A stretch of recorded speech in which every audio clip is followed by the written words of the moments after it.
He gives great commentary breaking down these court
Court is now in session.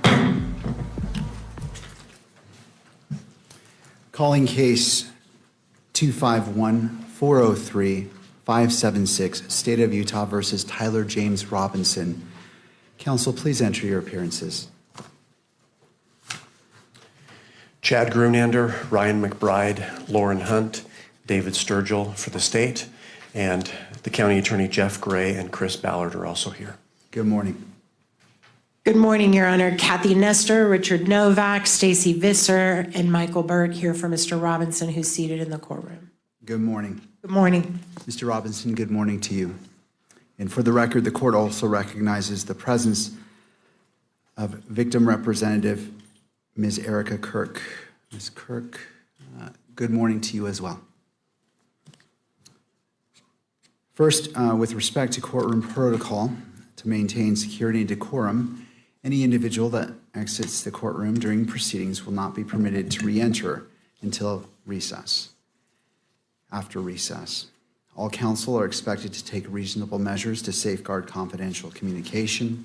Such measures may include the use of screen protections on electronic devices and care to avoid the inadvertent capture of privileged or private discussions by recording equipment or by those present in the courtroom.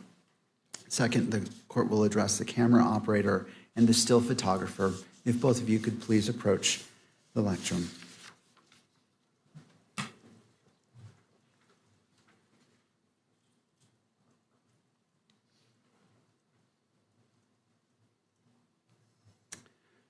The court's purpose in this dialogue is to ensure clarity regarding the expectations governing today's proceedings.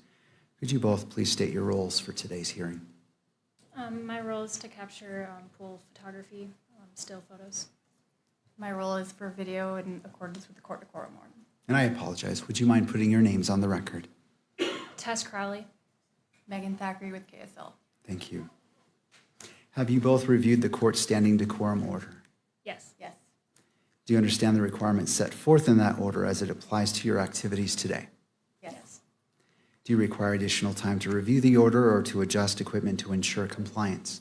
No. No. Do you anticipate any difficulty complying with the order? No. All right. Thank you both.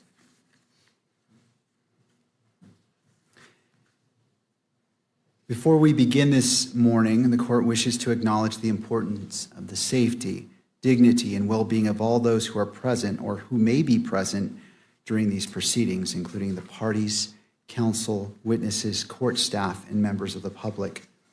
The court is also mindful of its solemn obligation to protect and uphold the constitutional rights of Mr. Robinson and Ms. Kirk. In furtherance of those important interests, all persons attending these proceedings are reminded that portable electronic devices are not permitted in the courtroom or on the fourth floor. Cell phones are not permitted in the courtroom unless expressly authorized. Any unauthorized possession or use of a cell phone or electronic device in the courtroom may be addressed by the court.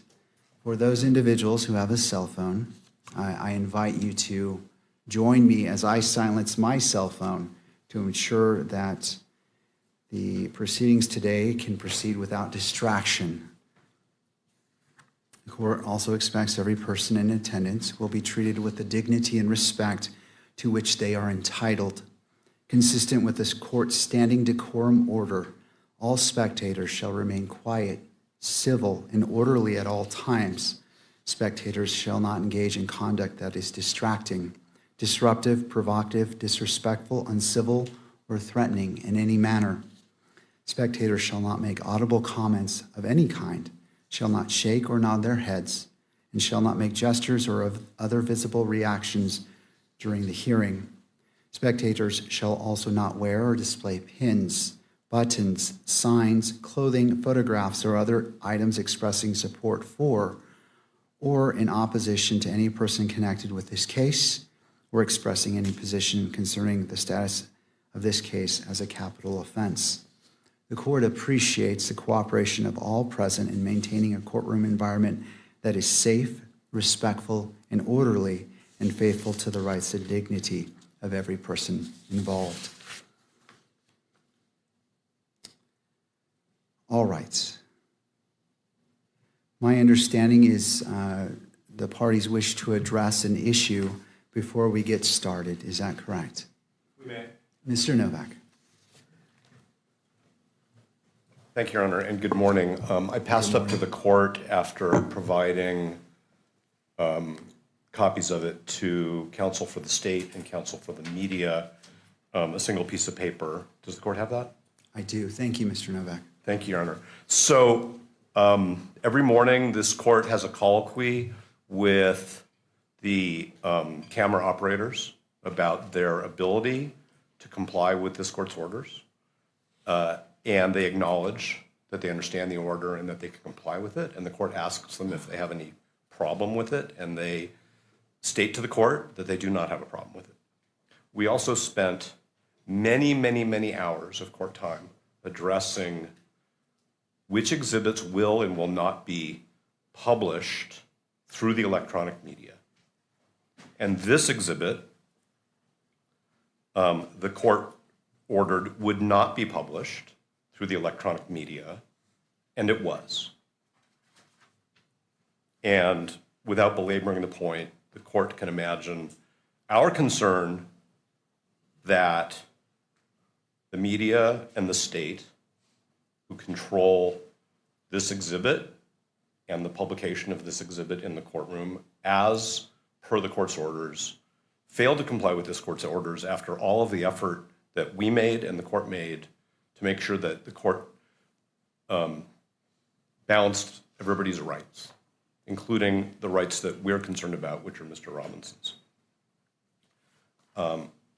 No doubt the counsel for the media and counsel for the state will say that it was a very, very brief mistake, that it was corrected as soon as they realized the error, but it's done.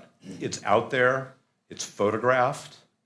I'm informed secondhand that if I want to buy this image and maybe even have it framed and put behind museum quality glass, I can do so and put it up in my office.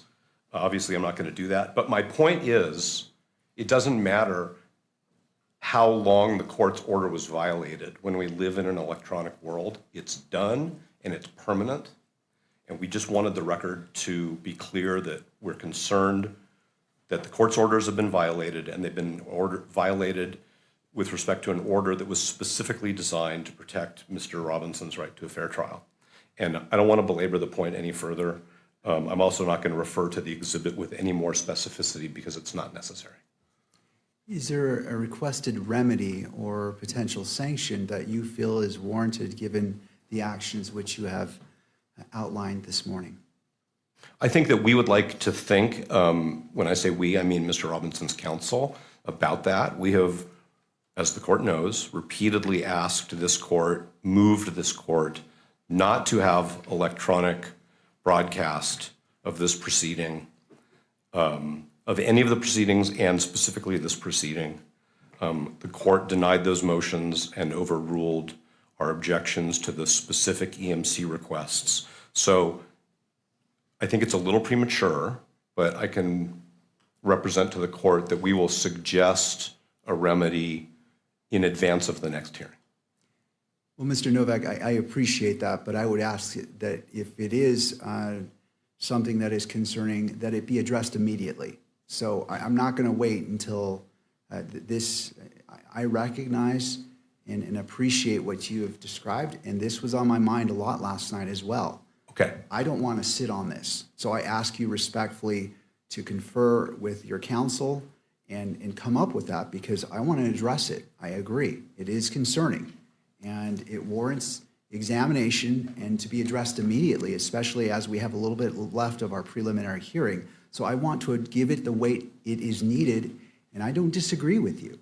Then why don't we beg the court's indulgence? We don't need to empty the courtroom. We can go talk about what we think an appropriate measured sanction would be, and we can bring that suggestion back to the court in a few minutes. All right. Well, before we do that, I want to turn to the state and to the media to address what you've addressed, and then obviously if there's a part two, then therefore to that. And I appreciate the invitation, and I also appreciate the court's desire to address the consequences, if any, immediately. Thank you, Mr. I was not Novak. trying to delay it. I just think it's a it's an issue which warrants some thought. The court has said it gave it some thought. We will have a suggestion very briefly. Thank you. Turning to the state.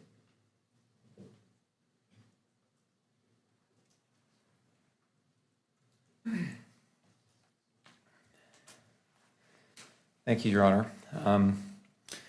I think at the outset it's important to recognize that everyone's doing their best here. The court is, I know the clerks are, I think the media is, we certainly are, and the defense is. This issue came up in the context of an examination of a witness.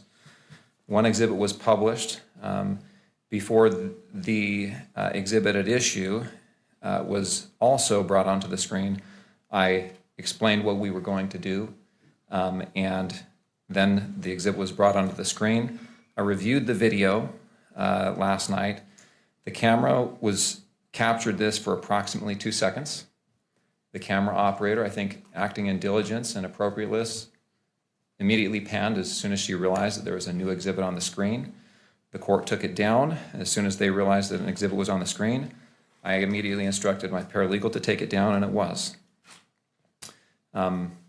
Defense, I think everyone involved here made quick and appropriate efforts as soon as they realized a mistake had been made to remedy and mitigate that issue. As I explained what I was what we were going to do, defense counsel did not object as that happened. And the reason I bring that up is because of the requirement for timely objections. Moreover, I do want to say this exhibit was read into the record. It was allowed to be read into the record earlier.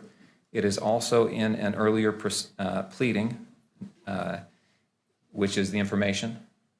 This portion of that exhibit, I understand, is in the information. And it is largely cumulative of Exhibit 16 and 16.1, which were previously admitted into evidence and published to the media. Finally, we are going to be dealing with a lot of publicity when it comes to media coverage, and I think that's really where the remedy is going to be addressed.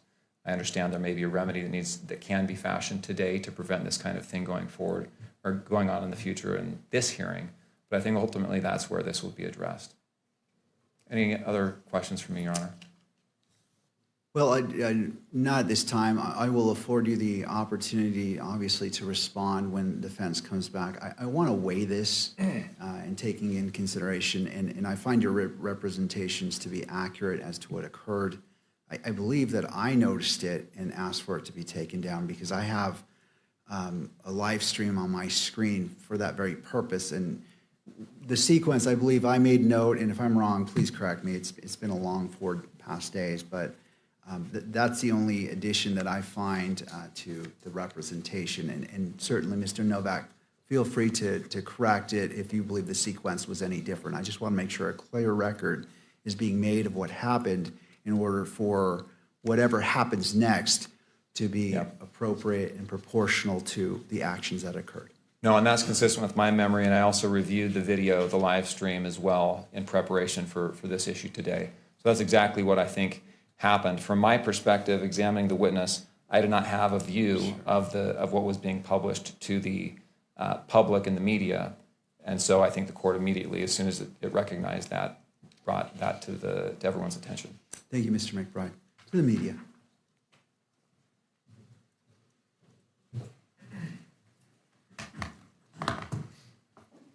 Good morning, Your Honor. Good morning. Appreciate the opportunity to be here to speak on behalf of the media. I think our understanding of what happened is consistent with what both the defense and the state have said here. So I don't want to belabor that point. But here's how I understand them. There's 2 exhibits at issue. Those exhibits were used yesterday in part because the juxtaposition of those 2 exhibits might have provided some sort of benefit to the court. The first of those exhibits was asked to be published through all 3 of the court's phases. The court said it will be admitted into evidence, be shown in the courtroom, will not be shown on the cameras. That happened about 3 hours into the hearing. That all went smoothly and well. That operated exactly as it is intended to. That requires the participation of everyone, the court, the defense, the state, media, camera operator, all to do that well. Later in the day, when in the video I reviewed, this was about 5 hours into the runtime yesterday. The second exhibit that was going to be compared side by side was introduced. That also went through that three-step process. In that case, the court said that that could be admitted into evidence, shown to the court, and then also shown on the cameras. So it was put on the courtroom cameras. At that point, there was what I think is a useful practice by the camera operator to wait a beat, because sometimes mistakes do happen, right? In that case, though, that was authorized. So the camera then panned to the screen, which is set up specifically for the camera operator to be able to capture that. Examination on that exhibit began. Then, because the examination seemed to call for that juxtaposition, without much warning for anyone involved, the previous exhibit that was intended to be juxtaposed was placed on the screen. From, I think, a observer's view who didn't know where the testimony was going without warning. The camera operator, I think quite astutely, within seconds, recognized this is a different exhibit, and recalling the court's prior order, recognized I should pan off, and did within seconds. I think at the time that was happening, the court also caught that and said, let's not do that. Now, and that was the end of it. I think the 2 seconds is about right. I don't want to minimize that. I understand the point that Mr. Novak is making. We are operating in some ways on high wire, and we are trying to place as many nets as we can, and all the parties are working together to try to do that. But in the age in which we live, one of the challenges is that sometimes when something like that is placed on a live stream, someone can screenshot it, and like Mr. Novak said, if they want to put that for sale on the internet, then they can. That's why working together to ensure that even small mistakes like that don't happen is critical. And the media has the media coalition that are given the opportunity and the benefit of being able to be here to run cameras and to take photographs have complete buy-in on that point. There are, of course, people out there watching a live stream that are not part of our coalition that we can't control, and that's why it's so important that we get these pieces right. I do want, without going too far into the evidence, to note not only that several lines of this exhibit are available publicly in the information, but that the full text, every word of that exhibit is contained in a search warrant, in this case, that was initially filed on September 17th. This is in the 4th District, but in a different court. Was held for 6 months, as search warrants often are, but then on March 16th, March 17th, was released in full. On page 7 of that search warrant is the full text of this exhibit. I don't want to suggest that anybody gets the right to say, well, I think it's public. The court has said don't show it in the screen, but since I think it is, we'll just come back later on and tell the court it's not a big deal because it's already public. That's not how it works.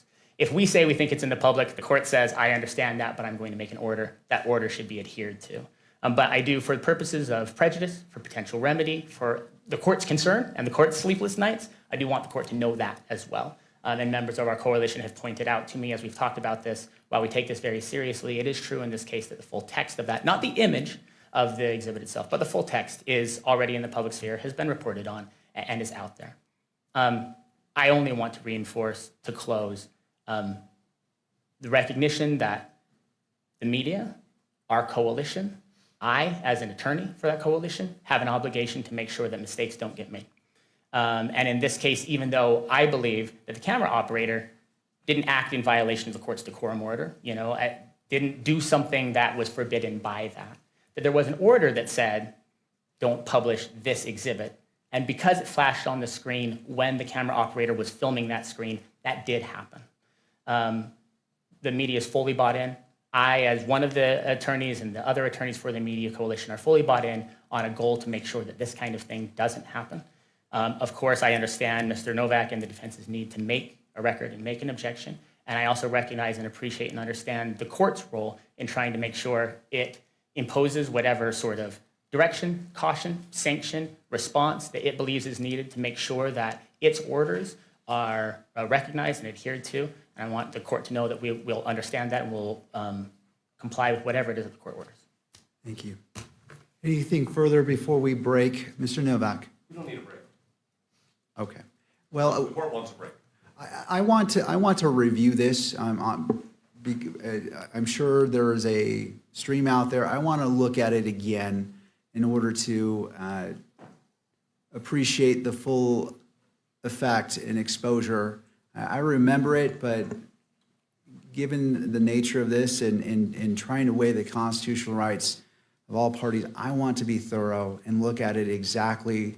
So as we move forward, as I evaluate what's being requested by the parties, that I am at the level of knowledge and because what it is, it was on screen. I want to look at it, how long, what exactly was on screen, and in order to be at the point of saying, okay, I fully understand. I mean, I was here, I saw it, I noticed it on the screen, but again, I want to take that extra 2 minutes to review that. I am not suggesting that we rush through this at all. I just wanted the court to understand that our request for the remedy and the sanction, we are prepared to share that with the court, but we can certainly wait until the court has had an opportunity to review whatever the court thinks it needs to review. The permanence of this violation of the court order is a different issue from how long it took to correct the violation. It's a permanent consequence. In other words, that image is out there forever and ever in violation of the court's order, no matter what actions the court, the state, and the media took to remedy it, because that's the technological world we live in. So that's my response, if I may, to the arguments. But we can hold our suggestion until the court's ready for it. All right. If the parties feel it'd be helpful to confer while the court is reviewing it, you may, just so that if you choose to, I encourage it. If you don't, I respect that. A court's going to take about 5 minutes. Again, I just want to review it, to be brought up to full speed and just to have it freshly in my mind. I'm going to make one more point, if I may, and that is this is not the first time that this has happened. We had earlier proceedings in this case where the cameras depicted images inside the courtroom that the court had prohibited, and the court imposed certain consequences on the media as a result of that. And so that's just something to keep in mind, in my opinion, if I may. Thank you. All right, before the court takes a 5-minute recess and to review this, does any party need the benefit of the record based off the dialogue between me and Mr. Novak? All right, not seeing any party respond. The court's in recess. We'll come back at 9:45. Court is in a brief recess.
I am here, y'all. I'm just gonna scarf down my breakfast real quick. I'm gonna go into vacuum mode, get it over with. And then I'll be in here in just a minute, all right? I'll probably be back by the time they come back from break, which, by the way, they're late, aren't they? It's only supposed to be 5 minutes. I'll be right. Oh, first of all, there we go. Happy poop from Jeffrey Lewis. I sounded way too excited for that. Thank you, Jeffrey. All right, be right back, guys.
Do not come.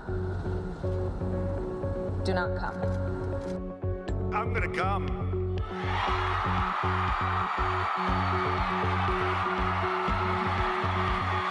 Oh.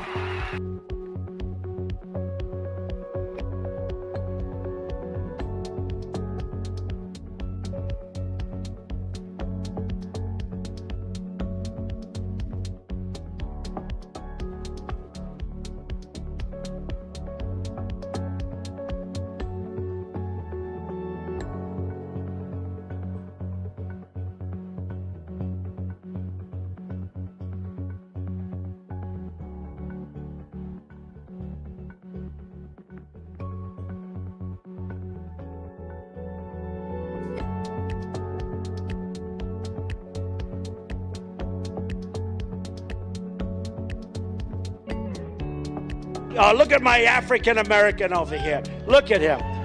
Are you the greatest? You know what I'm talking about? Okay. So we have...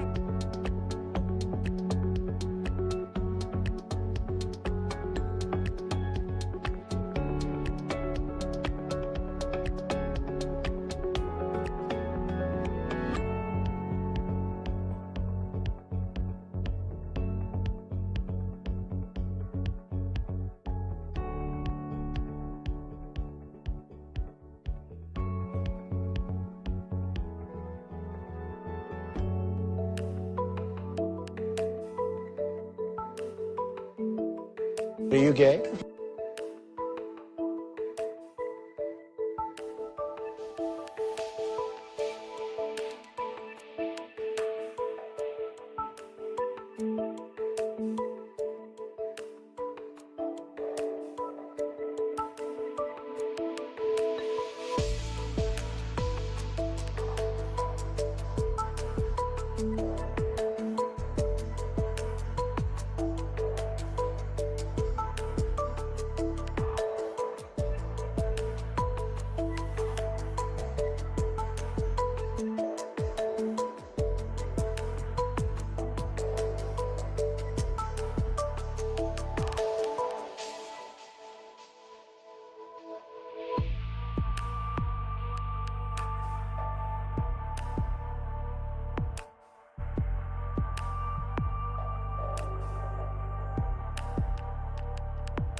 Just weeks ago, a convicted sex offender and a foreign national was shielded from deportation by the governor of Minnesota.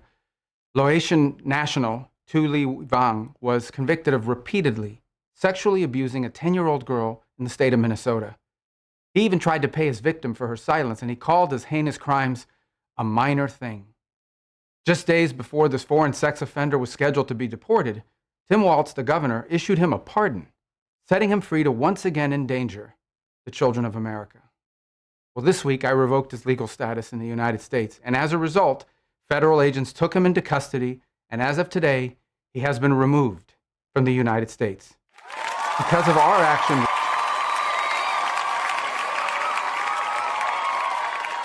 this foreign criminal will never pose a threat to any American ever again.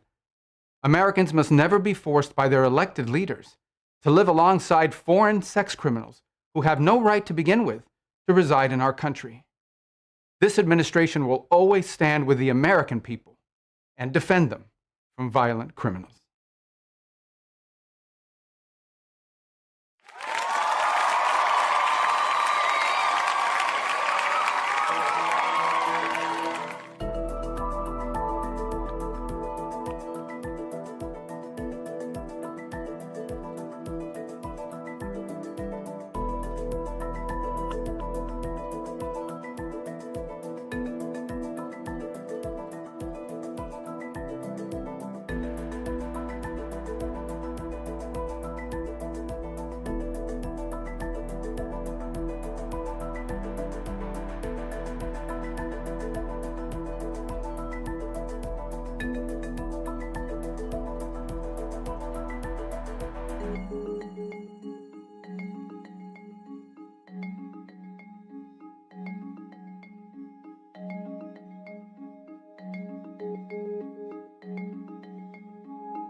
Back in session, noting the presence of counsel and all parties, and where we left off is the court took a recess to review the video.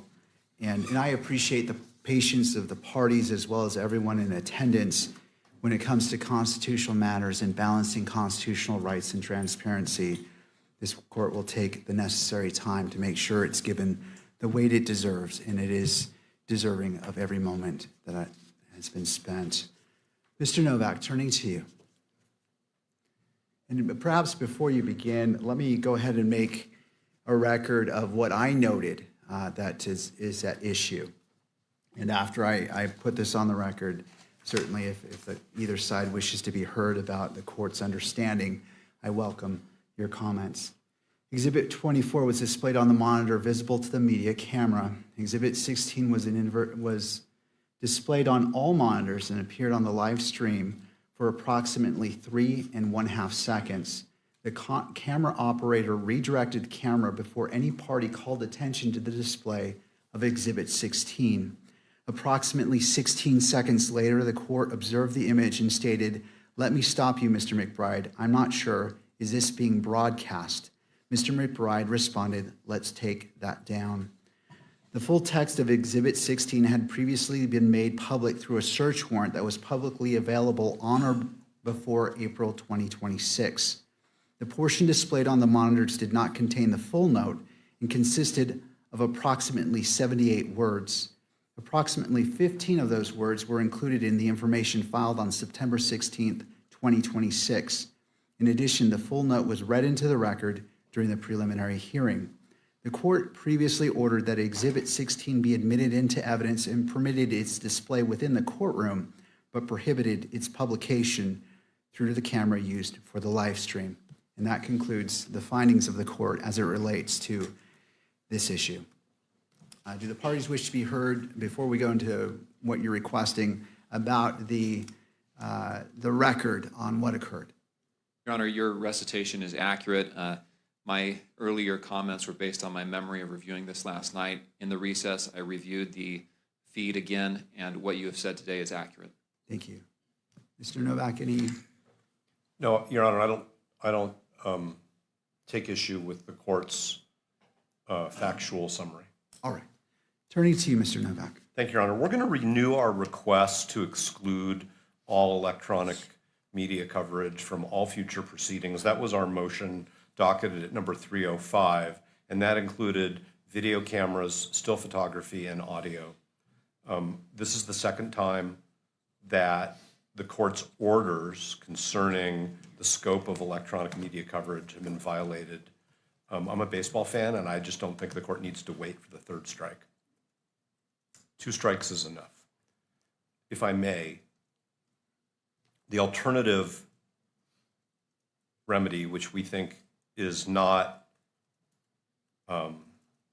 wholly adequate, which is why we think it's an alternative and a less desirable alternative, is for this court to both reverse its prior order authorizing electronic media coverage of today's hearing, which we had previously filed an objection to after the court, I would say, preliminarily granted the requests for today. That was sort of the chain of events. And that the court proactively preclude electronic media coverage at the last day of the preliminary hearing, which will be September 1st. Now, I understand that there has not yet been a request for electronic media coverage for September 1st, but there is no doubt that there will be, just as this court previously observed that it wasn't prepared to preclude electronic media coverage at the preliminary hearing because there had not been any requests. There were requests, and those that were timely were all granted. The court denied one request because it was not timely for one particular day. So I guess the way it would be is any request for electronic media coverage of September 1st will be denied because that's the appropriate sanction for what happened yesterday.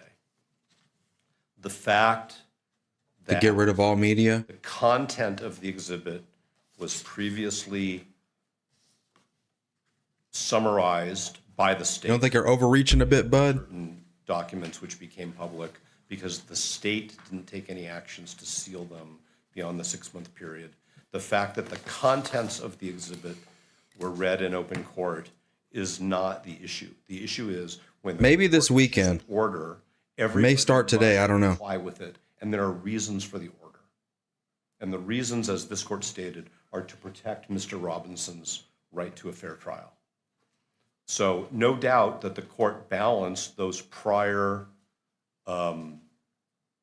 ways in which the content of this exhibit had already been disclosed when the court decided that there would not be electronic media coverage. That's the fact that we have all known of that exhibit. That's a fact that we've all been aware of as we've gone along. So to summarize, and then I will stop because I know we still have a witness here, and of course the court needs to hear from the state and counsel for the media, I suspect, is we would like the court to reconsider its order denying motion 305.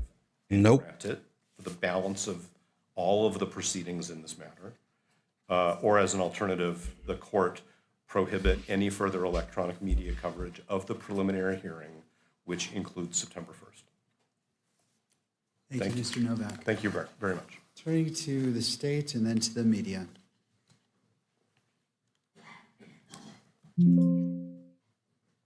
Yes, Your Honor. As to the remedy, we've heard of instances where the media has been able to delay publication of the recordings of the proceedings.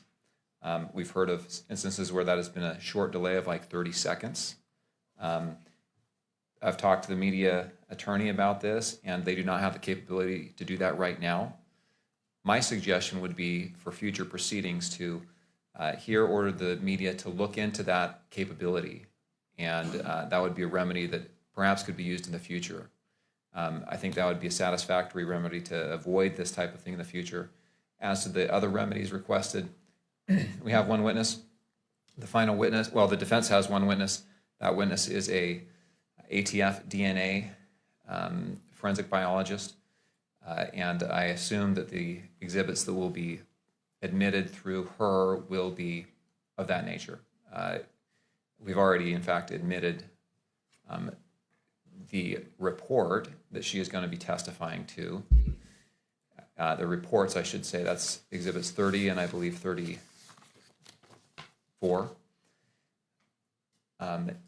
And so I don't think we have, and those have already been published, I don't think we have the same risks or, I'll just say risks with her testimony as we do with some of this other evidence that has already been admitted. Thank you. To the media. What do y'all think is going to happen? Are we going to get rid of media or just move on? Reprimand the operator? The parties in the court and the media are working together to learn and to refine their processes. I hear Mr. Novak's remarks about challenges that we've run into in the past. I recall, it hasn't been that long ago, a time when the camera was placed in a location in the courtroom that was causing challenges. The court moved it. When there were challenges with aspects of the court's ruling, the court reiterated those, and those processes improved. We are getting better at it. Media is on board and recognizes the court's obligation and its significant efforts to balance the interests here. In light of the court's ruling, including its recognition that the media operator in this case beat almost all of us, right? And saw what was happening on the screen and moved away as quickly as they could. We believe that the procedures that the court currently has in place, even if they don't, every moment of every hearing deliver the result that we are intending to deliver. Those processes are working. I don't believe that a further adjustment. He's typing hard on that, Sanctions, on his keyboard. much less a revisitation of something that says let's keep every photographer, every camera out of this courtroom for every proceeding. In light of the court's well-reasoned and exhaustive rulings after long briefing on all of this, the court is currently balancing these interests correctly, and we therefore ask the court to allow the parties to recognize that the time we're dedicating this morning represents a reiteration of the importance of these principles. The media and the parties all recognize that. We'll continue to endeavor at all times to do all that we can to ensure that those are adhered to, and let the parties go forward under the current procedures without further order or sanction by the court. Thank you. Any further arguments before the court issues its ruling? No, but thank you for the argument. Thank you. And I'm just updating my notes as I'm intending to issue this ruling right now. I'm just making sure that I'm capturing all the points made in the argument right now.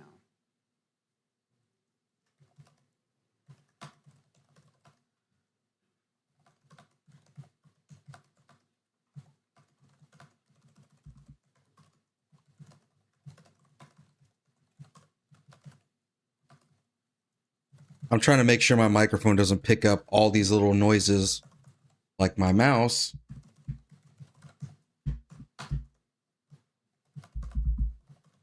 Me just moving my hand on the... I think he's going to keep allowing the... I don't think they're going to go as far as to just like eliminate media.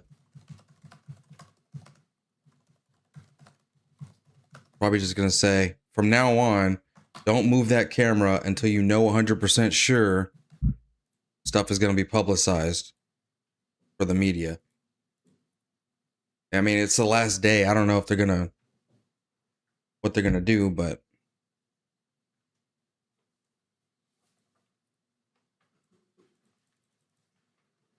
Does my voice sound fine? Does my voice sound fine?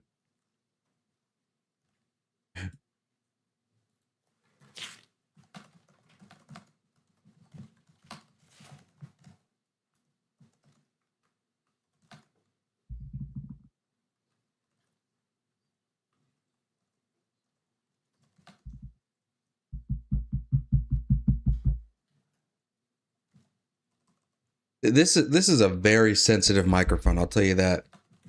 It's very hard to control. But it's a simple microphone, USB-C, straight to the laptop. Done deal.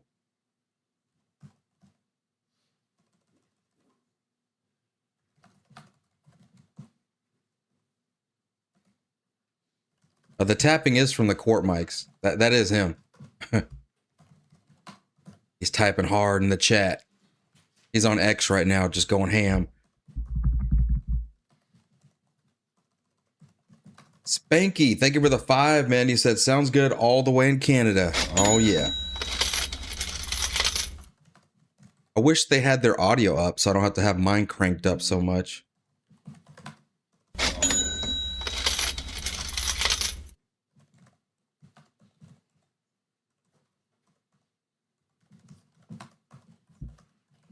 Whoever the sound guy is, they need to get that fixed. They need to put some compressors up here, some limiters, some equalizers. Give the judge that nice podcast voice. Noise cancellation. Echo cancellation. Get all that. Yeah, it's got one. Kinda. I'm using the Elgato low profile microphone. I know I should have got the plus one. I cheaped out a little bit. I got the standard Elgato low profile microphone, and it's picking up all the noise from the when I just tap on the desk.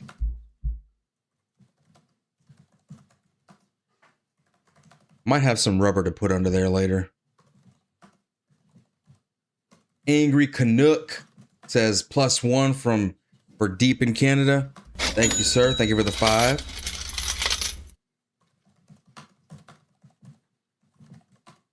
Now, don't forget, y'all, this is just a trial to find probable cause to even have the trial to begin with. It's a preliminary hearing, right? They're not going to bring all the evidence. See, like you had idiots like, what's his name? Ian... I forget his name. I'm sure if I pull up X, Ian Carroll. Yeah, he's the first one that pops up on X. Ian Carroll was saying, what about the confessions from the parents? How come they didn't show that in evidence, huh? That's because it didn't happen. This is all lies. Everything you've been told is lies, lies, lies. And it's like, bro, This is a preliminary hearing. They're just showing certain things Patience.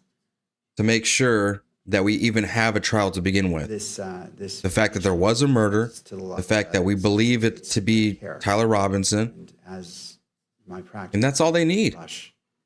That's really all they need. This should have been an open and shut thing on the first day. Should have been a couple hours. Analysis that it's. But there's been so much back and forth regarding the release of this evidence, what evidence to be publicized, what not to be publicized. You know, the experts they got for certain things. And that's because this case is so public. It's so out there, and there's people doing conspiracy theories, and people are thinking that the government and the court is trying to hide things from the public. So that's one of the things that the lawyers that represent the victims, Erica Kirk and the family, right? That lawyer is also one of the ones that says, "Look, we need to squash the public narrative about this, and you have to release it." And so that's why there's a big battle here. Ms. Kirk are paramount. That's why it took 5 days to get here. Transparency in judicial proceedings is a fundamental interest. It must be balanced against the constitutional rights of all parties. Having considered the arguments presented by counsel and having reviewed the events that occurred yesterday, the court finds that its order prohibiting the publication or broadcast of Exhibit 16 by the media camera was violated. The court agrees with the defense that this constituted a violation of the court's order. Compliance with court orders is essential in all proceedings and is of particular importance given the nature of these proceedings.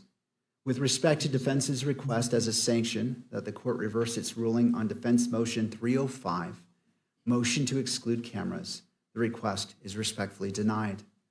The analysis underlying the court's prior ruling remains unchanged, and the court adheres to its reasoning and conclusion.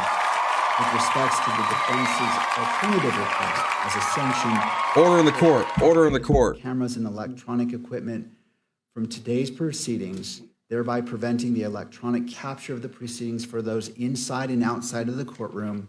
The request is granted in part and denied in part. Effective immediately, members of the media shall no longer capture or broadcast any exhibits displayed by the parties during today's proceedings. The court finds this sanction to be proportional and appropriate in light of the violation of the order. The court reserves this sanction as it relates to September 1st. It is not before the court. There has not been a request for electronic media coverage, and the court won't issue a pre-ruling. When it becomes, that request has been filed, and all the deadlines which the court has imposed in regards to the MC filing are in place. If motions are filed, the court will entertain motions in brief argument ahead of the September 1st hearing. So just for today, we're not going to see any evidence, huh? Thank you. Turning to the defense, if you wish, you may call your next witness. That's such bull. Yes, Mr. Grenander, and I'll allow all parties, given the ruling of the court, briefly. And I'll be brief, Judge. And this is in relation to the continued taking of evidence today. And I'll start my statement, Judge, with something that was very insightful that you said the other day. You mentioned, and I quote, "Sometimes you need to take time to save time," close quote. And so that's my purpose for standing up here this morning. We have spent the better part of a day, a little over 5 hours, I believe, hearing from witnesses that the defense has called at this preliminary hearing. And no doubt the defense is entitled to call witnesses at a preliminary hearing as allowed by the rules. But I think it's important that the court remind all parties about the purpose of this hearing. This is a probable cause hearing, as Your Honor has repeatedly stated. The defense has invoked the term reliability many times. And the court, frankly, has found the evidence that's been admitted, the testimony. As a gatekeeper, the court has found it reliable. It's been presented. The exhibits have been found reliable. So any questions of additional reliability are really questions of credibility of the witness and weighing of the evidence. And that is not really what this court engages in at the probable cause standard. And so this is all couched in the context of a likely forthcoming standing objection that the state may lodge if the testimony is long and drawn out and exceeds the scope of the preliminary hearing, gets into areas of a 702 hearing, possibly even trial. We will lodge this objection. But Ricky, thank you for the thumbs up. The authority, Judge, behind our objection if we do make that. As your court is well aware, the magistrate Roth, at this Velica, stage of thank you case for the must eagle. view the evidence in the light most favorable to the prosecution. And that's cited to in a number of Utah cases to include State v. Schmidt.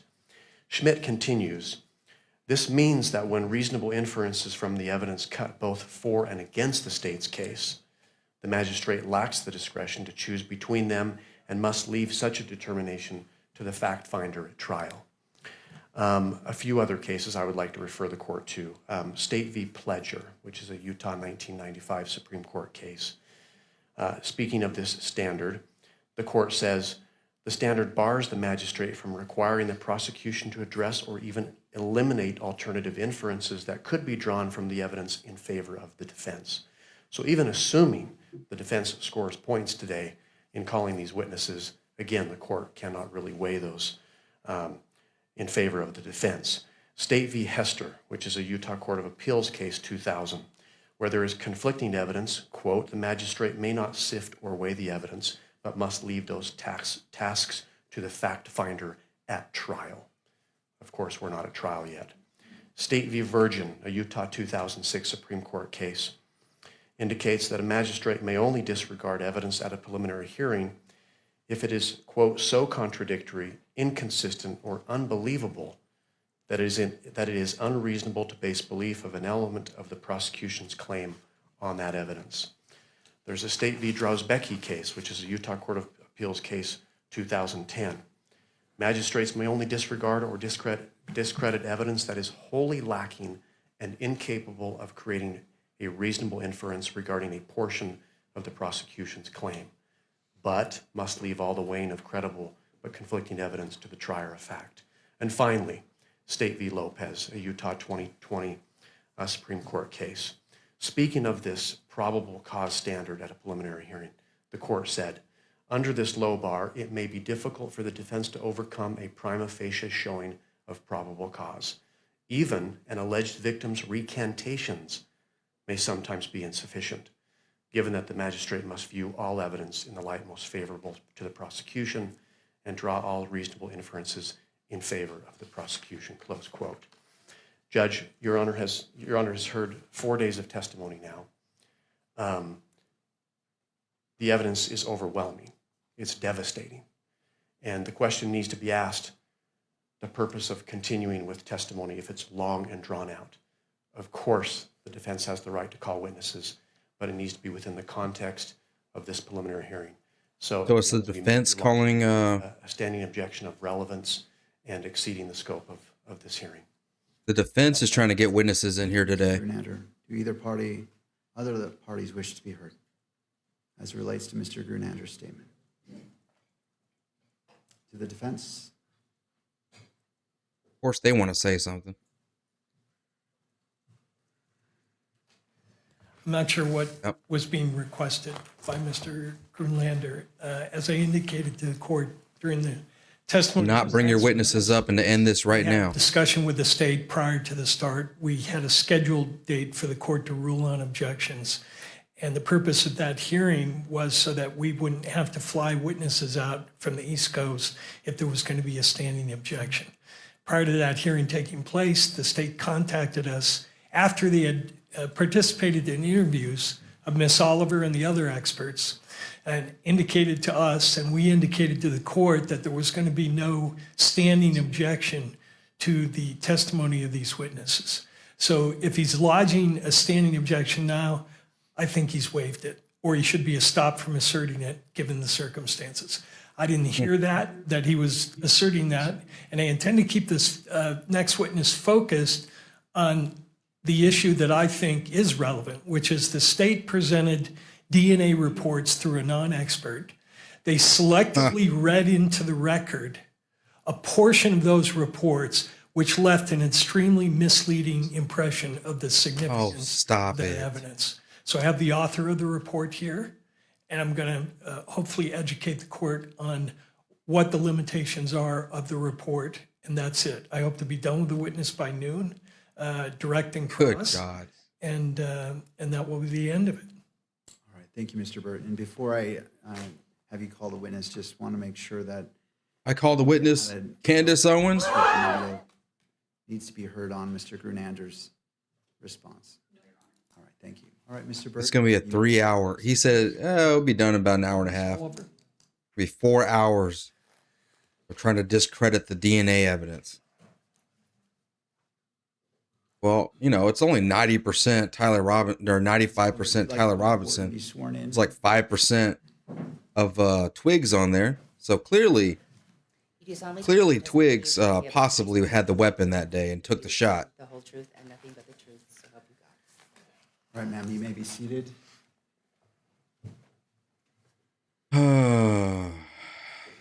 Boy, oh boy. The water bottle to your left, if you wish.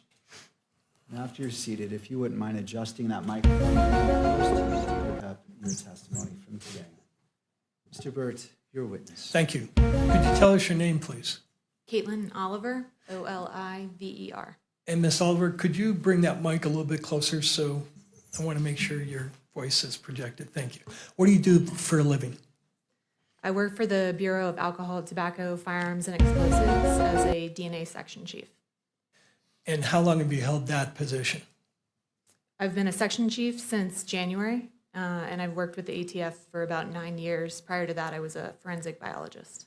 You're fired. And where were you a forensic biologist before you started to work for the ATF? Prior to the ATF, I worked for Jefferson Parish Sheriff's Office in New Orleans, Louisiana, as a DNA analyst and a DNA quality manager. Back in September of 2025, what were your duties and responsibilities? I was a forensic biologist. And do you recall that around September 11th, you received a request to do some DNA work at the request of the state of Utah? Yes. Could we display State's Exhibit 30, which is in evidence?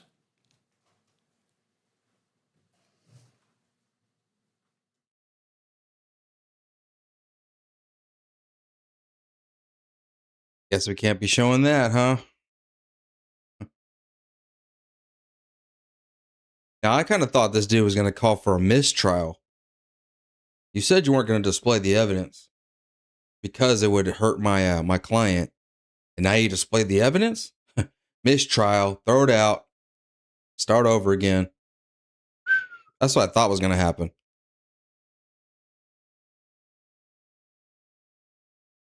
So what now? We're just going to stare at the judge in silence? Muting all the microphones probably. Oh boy. See now it's like, do we even get to hear any of the testimony, or is the whole day just going to be staring at the judge? Let me see what I'm going to look at Andrew Wilson. What's he talking about? Cuz he had a lawyer guy on with him yesterday.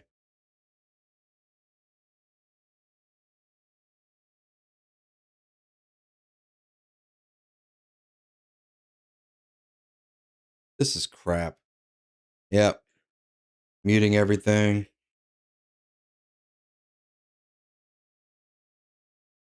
No more fun to be had, y'all. Might have to take the day off. This is crap. Yeah, it's just Andrew Wilson by himself today. Talking about some pride bars or something like that.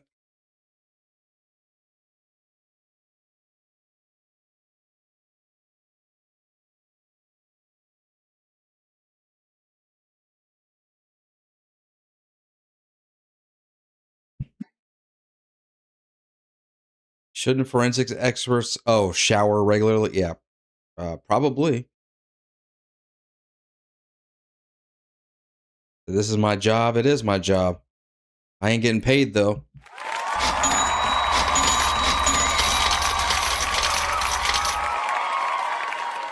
My boss said the first hour of work, you weren't even there. You had your little mouse jiggler on.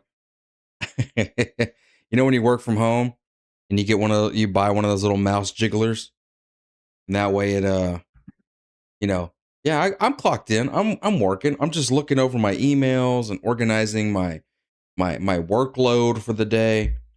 And meanwhile, your ass is driving to Starbucks and getting something to eat while you got a little mouse jiggler moving your mouse around. It's just like, what? They're like, yeah, he's working. He's working. It's still Slack still shows that he's active. You don't move that mouse for about 10 minutes and then it goes yellow, and they're like, oh, wait a minute. You running? Are you milking the clock, son? I plead the fifth.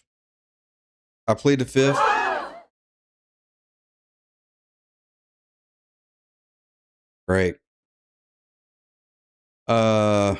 For instance, the next sample down, 1.2, where the state read paragraph D, admitted paragraph F, you state in F, based on this calculation, there is evidentiary support for the inclusion of Tyler Robinson, correct? As a possible contributor.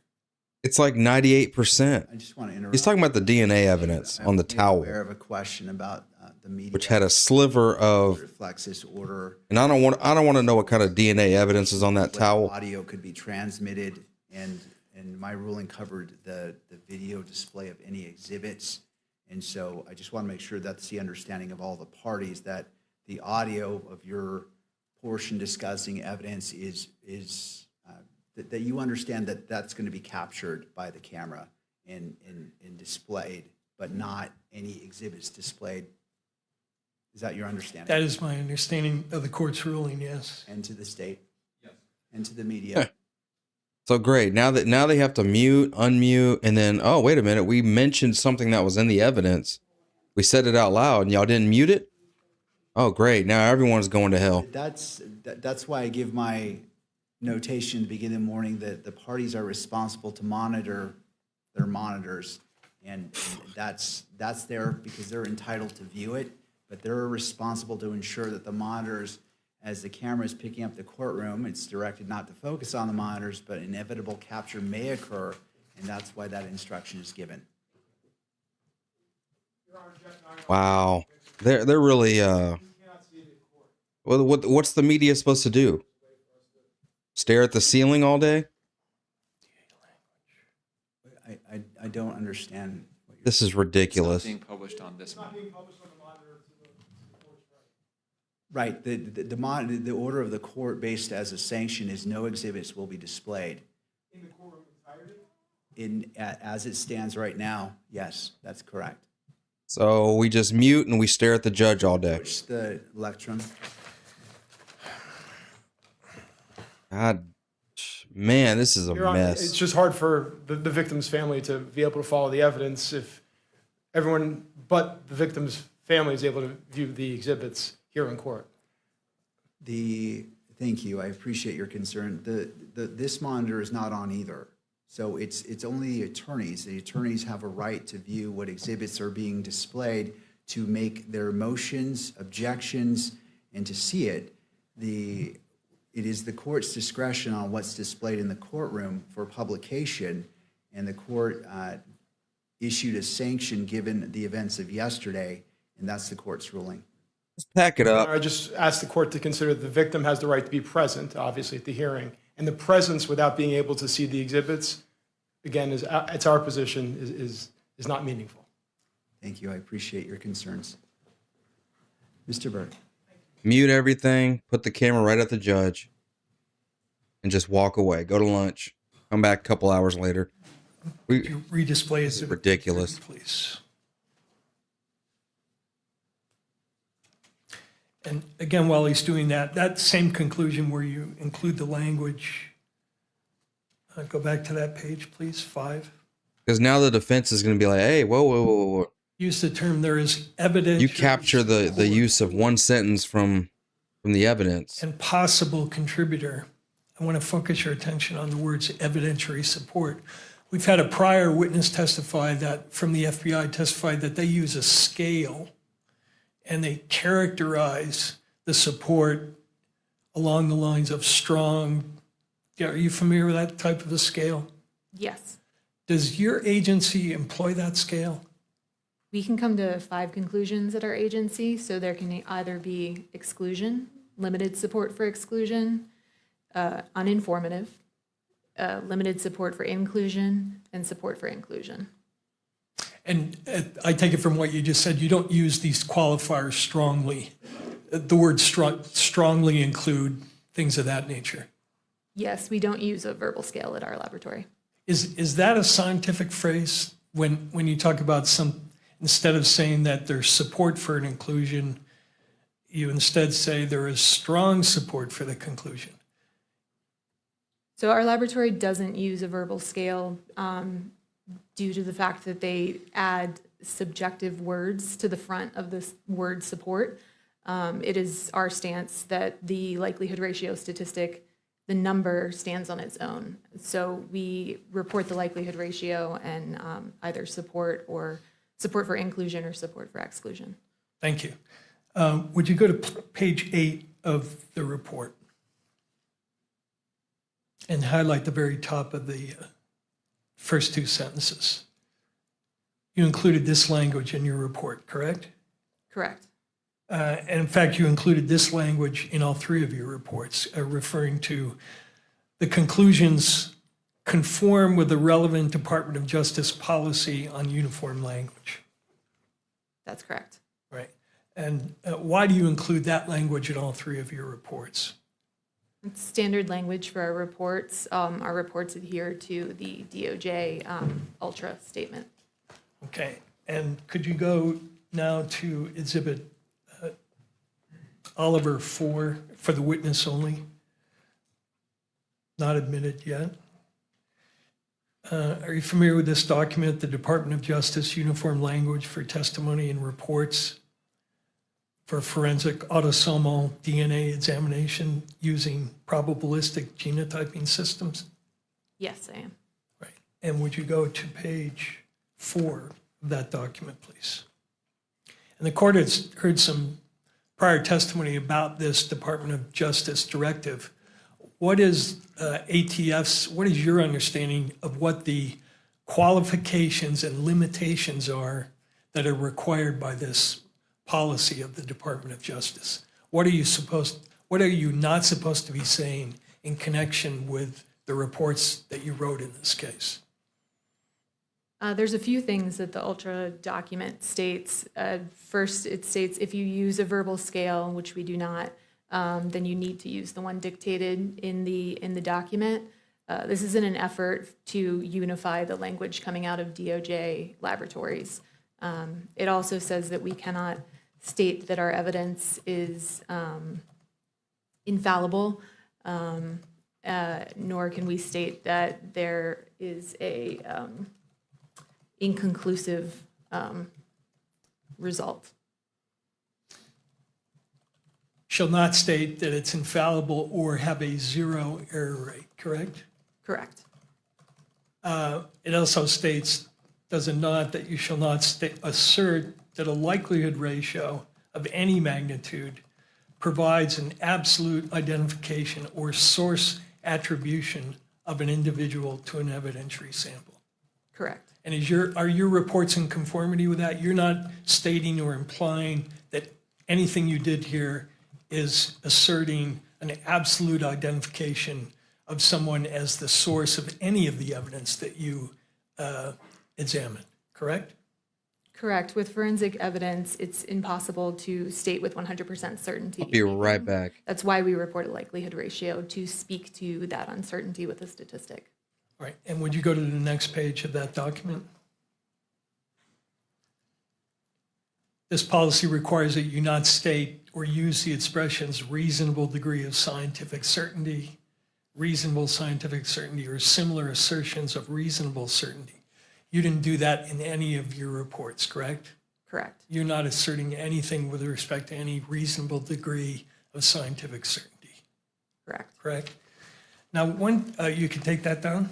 When did you first receive the assignment in this case? I would have to refer to my case record to know the exact date. Do you have those in front of you? I do not. Okay, let me pull up Oliver 3 for the witness only.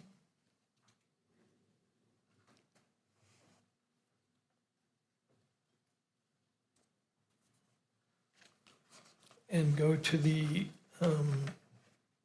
third page.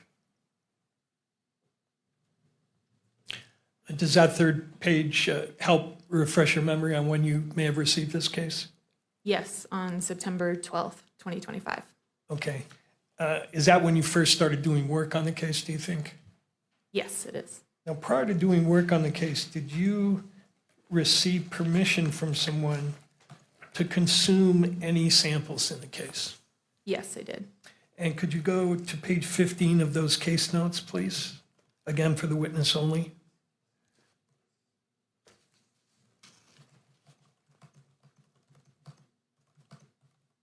Do you recognize this email? Yes, I do. And can you tell me what the email is and what information it conveyed to you in connection with your examination? Yes, so it's standard procedure at our laboratory that when we receive a case, we request permission to consume from the agent. We request that they reach out to an attorney if one is assigned. In this case, we will not begin any work on the case until we've received that permission to consume. So this email is us receiving permission to consume the samples and move forward with testing. Now, does your policy have, does your lab have a policy for preserving samples for independent testing by the defense? Where possible, we will not consume samples where it's possible. And that policy is a longstanding one, not only in your lab, but pretty much everywhere in forensic DNA analysis, right? That's correct.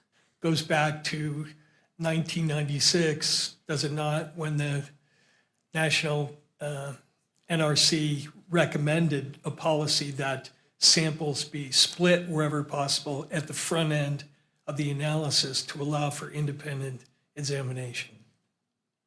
Where possible, yes, that's correct. Right, and they did that because it was their conclusion, was it not, that a wrongfully accused person's best insurance against the possibility of being falsely incriminated is the opportunity to have the testing repeated. Such an opportunity should be provided whenever feasible. Correct. Okay. Could you now go back to Exhibit 30, page 8?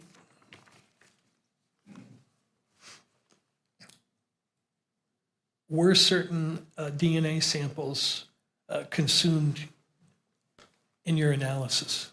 Yes, they were. And for the record, are those listed on page 8 of your report? Yes, they are. Which samples were entirely consumed in your analysis? It would be exhibits 1.4, 1.6, 1.9, 1.10, 1.12, 2.1, 3.1, 4.1, and 5.1. Okay.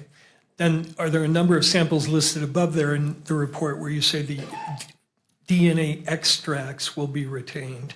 And then you list 1.1, 1.2, 1.3, 1.5, 1.7, 1.8, 1.13, 7.1, and 8.1. Correct. Does that mean that those are all swab samples, correct? They were swabs, yes. All right. Does your report mean that you consume the swabs, but you have some liquid extract remaining as to those samples? Correct. Now, are all of the samples, let's talk about the samples in Plaintiff's Exhibit 30. Were all of the samples you looked at there mixed samples?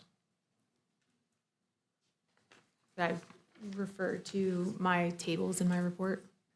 Sure. Go to page 2, please.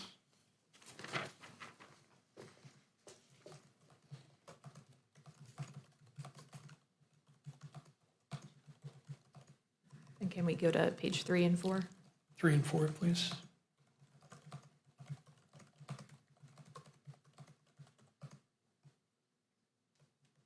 With the exception of the known samples from the known individual, that was a single source sample, but otherwise the evidence samples were all mixtures. And in many cases, they were mixtures of sometimes 4 and 5 people, correct? Correct. Now, when you look at mixtures, such as the ones in this case, you use terms like major and minor contributor, right?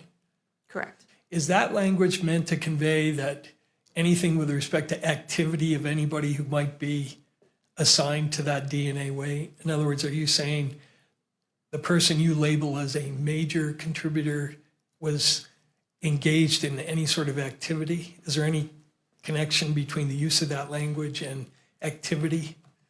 None of the testing that I performed could speak to activity or what activity led to the deposition of the DNA. So nothing in your report. Happy Friday, y'all. Happy Friday. It's payday for y'all. This person is a major contributor. You're not. My payday will be in 11 days from now. Anything about the person's activity, correct? Correct. And is it true also that there are also several other limitations concerning the language of your report that it's important for courts and people who are reading the report to understand? Jeffrey's cool, y'all. Jeffrey's cool. I'm sorry, what was the question? Are there other limitations in addition to the one we just reviewed that it's important to understand about the language you use in your report? In terms, is there something specific that you're? Yeah, there is. Could you go to He's just Baker exhibit spazzing out a little bit, but he cool. page 1 for the witness only?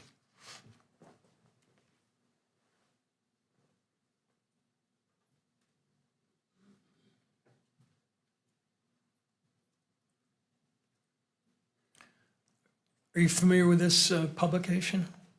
Yes.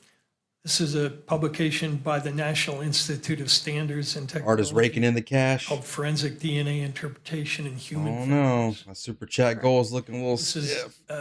put together 2 out of 50. guidance document for But no, practitioners. on if you guys want to contribute to the show, simplify it. you already know what it is. Anything $2 or more goes to that super chat goal. I don't know that.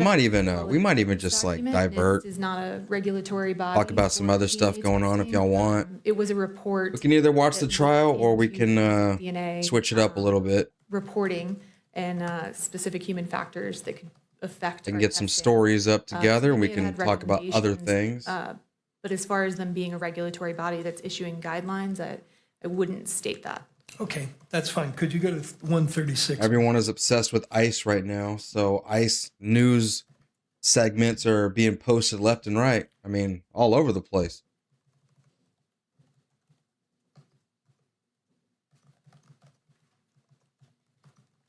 $136.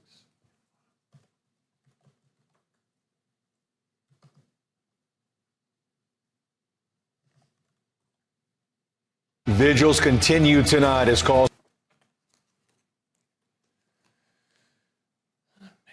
This is Baker 30.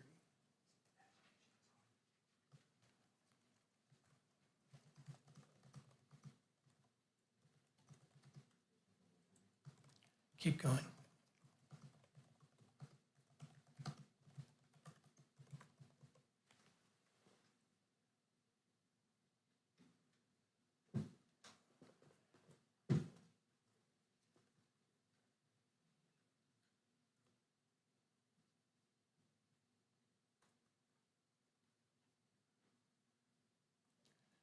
There we go, right there.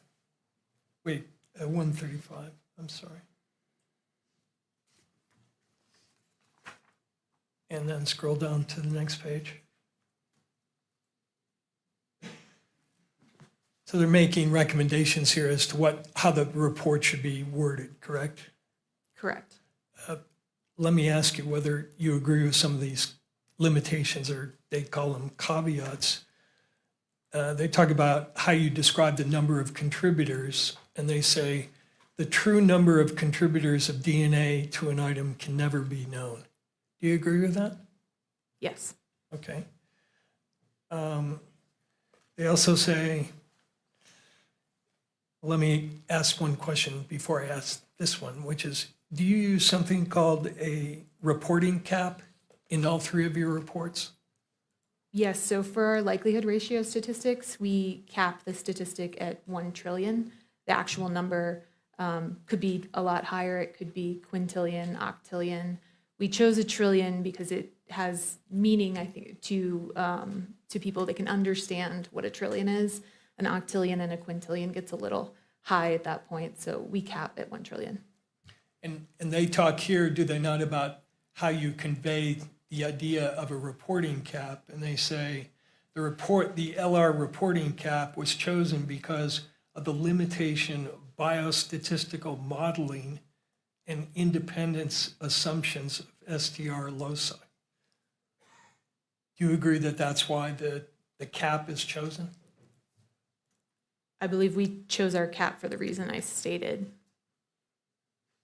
Do you disagree with that statement in terms of why the cap is chosen? I'm not familiar with the paper that's referenced there, so I would have to familiarize myself before I said I agreed or disagreed. Fair enough. And then they also suggest that you alert in your report that profile descriptors cannot be applied to activity level issues. Do you agree with that? Yes, so this is what you were stating about calling a major contributor. It doesn't speak to the activity that led to the DNA deposition. Right. DNA profiles may be described as major, minor. However, these descriptors should not be interpreted in the context of a decision regarding the nature or the mechanisms, actions, or timing that led to the deposition of the DNA. You agree with that? Correct, yes. Right. And then the other sort of limitation, convey that the DNA results cannot be interpreted as the analyst providing an opinion regarding who the source of the DNA is. Yes, so this is, once again, we don't make source attribution statements. We will say there's support for inclusion, and then we back up that with a statistic. So from a scientific standpoint, you couldn't read the paragraph that sets out the likelihood ratio in your report, whatever the number, and then blast a headline in the media, Mr. Robinson's DNA is found on this item. That's a source attribution, is it not? Correct, yes. And that would not be scientifically defensible, would it? Correct. Okay. Another limitation they talk about on likelihood ratios, on the next page, please, 137. Likelihood ratios cannot speak to the likelihood of a proposition, only to the probability of the results given a pair of propositions. Do you agree with that? Yes. Explain that, because that's a little above my pay grade in terms of understanding. So a likelihood ratio statistic compares the probability of the DNA profile of the evidence given two competing hypotheses or two competing scenarios.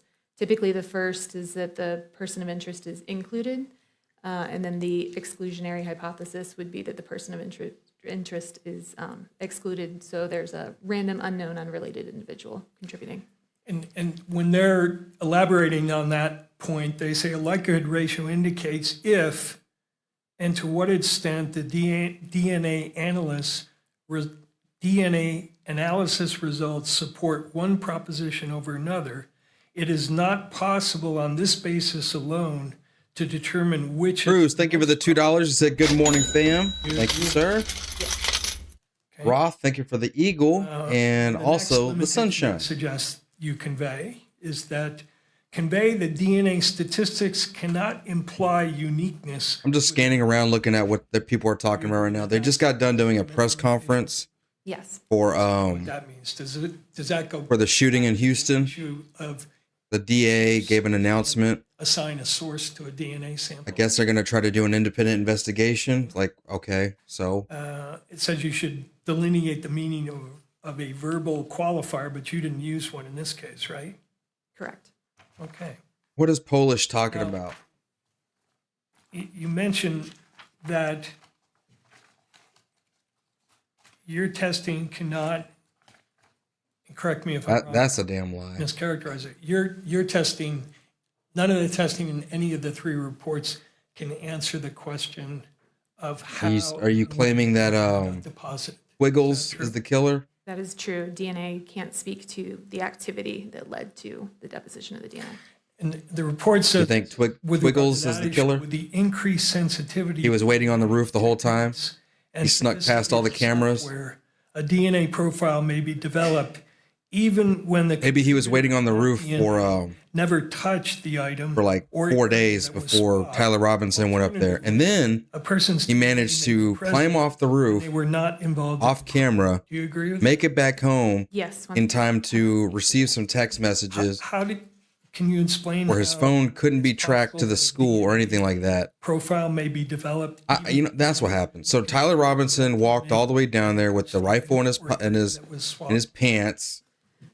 So Just so say the pen that you're sitting there using for the week, you say just so put it on Twiggles the can be up there on the roof. He's there laying down. Touches it for Camera doesn't see him, but he's there laying down.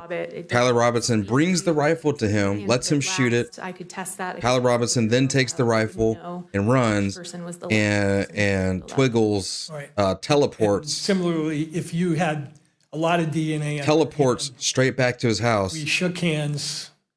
I then went to. Are y'all can't be real with this. Gun. I touched the Polish, trigger. you can't be real with this dog, can you? Your DNA could be on that trigger, right? Mr. 151 IQ. Even though you never touched the gun. Yes. And that's why, because of He the took one of them Facebook IQ can't make tests. any assessment of how That's one of the ones DNA that says, well, if you want to get your results, you got to pay $25. DNA persists. $24.99. Get your results after DNA taking the is quite test. stable over time. See what you It can be paid $24.99 to see your results. Environmental insults. He pays $24.99. Humidity, Oh, known to my IQ is 151. God, oh, can give you an exact number. God, dog it. Were certain of the samples that you tested in this Twiggles. graded samples? There was degradation. You know what? Maybe Twiggles had his hair all on, put up in a man bun and stuffed under the hat, and then had his sunglasses on Humidity. and appeared to be Tyler Robinson. The second report that you wrote had to do Twiggers did it. Where'd he go? Where'd Polish go? I thought he was. Dremel item that was Y'all didn't block him, did y'all? Robinson's home. Correct. And Supposed to be playing with their meal, not getting rid of them immediately. Request certain what No, I'm gonna unblock him. I want him to items explain himself. recovered from his home. Yes.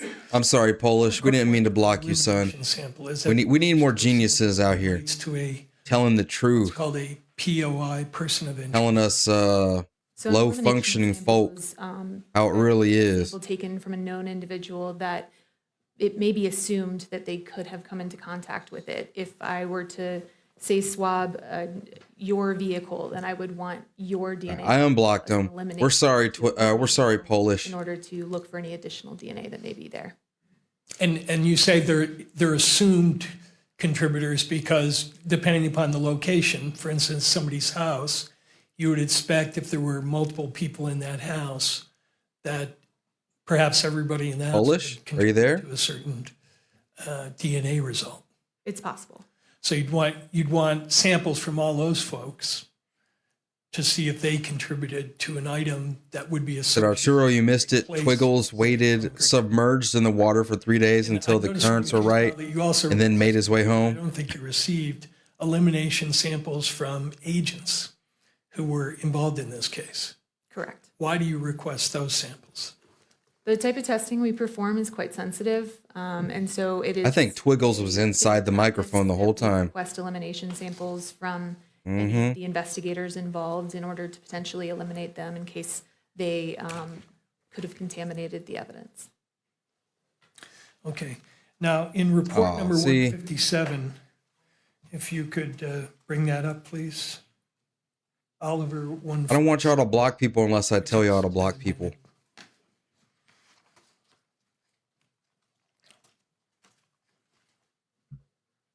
the elimination samples that you requested in connection with item C's from Mr. There he is. He's Robinson's back. He's department back. were All right. From Amber Robinson. Had to answer my phone because I have so many more friends than you. That's facts. Correct? That's facts. That's because you had information that those people were associated with the house. So anyways, how did Twiggles do it? Can you explain to the chat? Compared, first of all, you determined their DNA types, right? Correct. Then you compared their types to what you found on the evidence. Correct. No, he's there. He's hanging in. Number of those samples. By the way, Roth, thank you for the Eagle and Sunshine. I think that's a repeat. Trina, thank you for the $2. Support our Patriots. Absolutely. Trina, DNA. another 241 watching, 174 likes. Smash that like button, y'all. They were associated with the premises, right? There was support for Okay. inclusion of Anyways, some of these individuals, yes. the guy on the roof is Twiggles. Scroll What? to page. So how did he get there without being caught on camera? 4, which is the table. I just want to review briefly with you. For instance, item number 1.4, which was. He's saying he dressed up like Tyler Robinson? You used the elimination sample of Mr. Robinson's father. He dressed up like Tyler Robinson, huh? That Put his hair in a man bun, put the hat on top of it, There was support for and then wore some sunglasses and was like, on the bam. sample obtained from the swabs of the bolt of the rifle. I'm glad you pointed that out. That's, again. No, he's saying that was Twiggles. You're talking again about support for inclusion as a possible. He has the same build. Well, that's it. Again, not That's not it, because y'all. He's a suspect, but because he's associated with. Wow. Correct, and there would have been That's crazy. calculated and We missed it apparently. Okay, could you go to the next page? Similarly, with respect to 1.6, you found, again, Matthew Robinson on swap number 1.6 or a profile. Yeah, you see? Indicates Y'all just stupid. possible contributor. Y'all just dumb. That's why y'all didn't see it. Matthew Robinson. Okay. Me too. Next page, actually go page to page 7.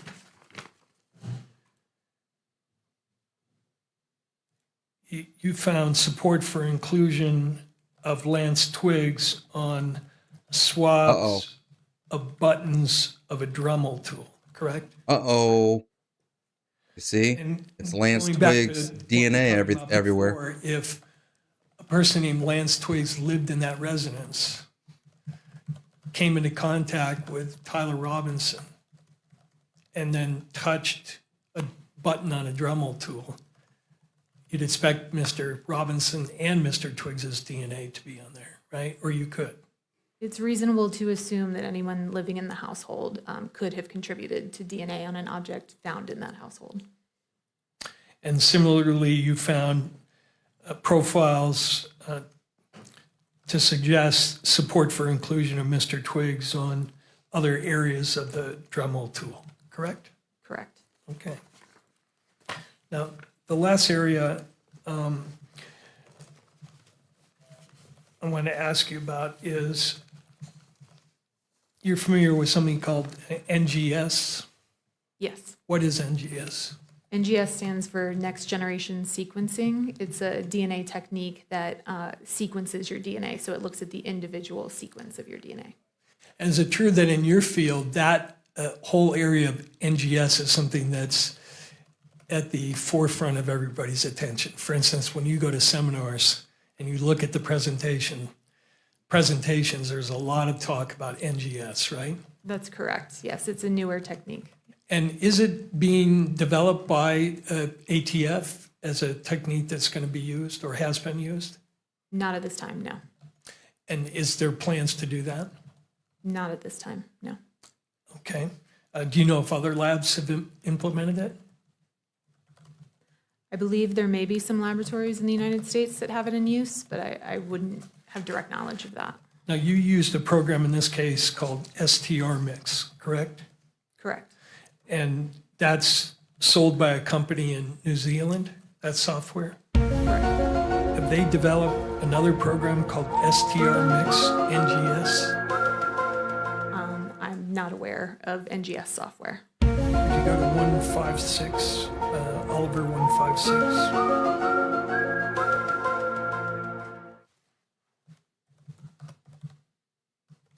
Let me know when you're there.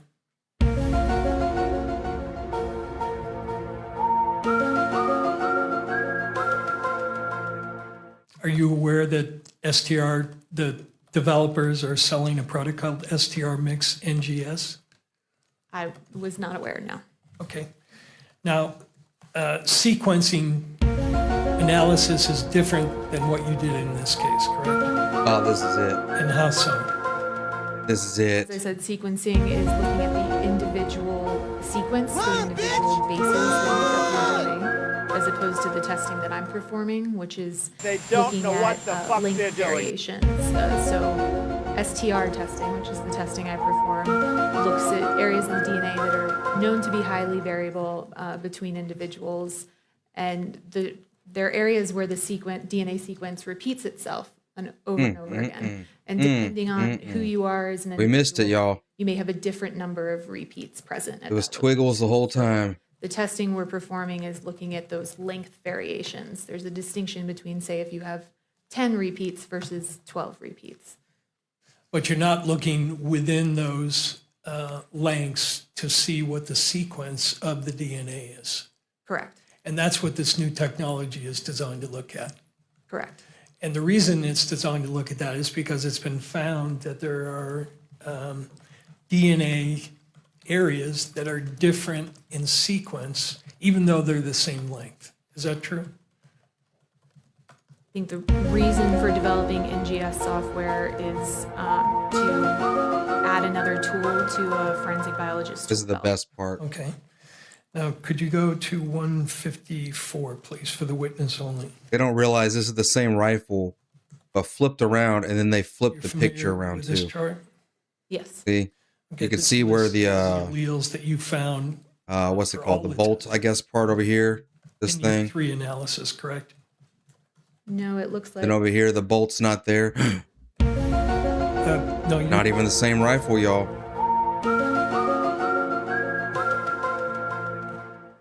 The box is even flipped around.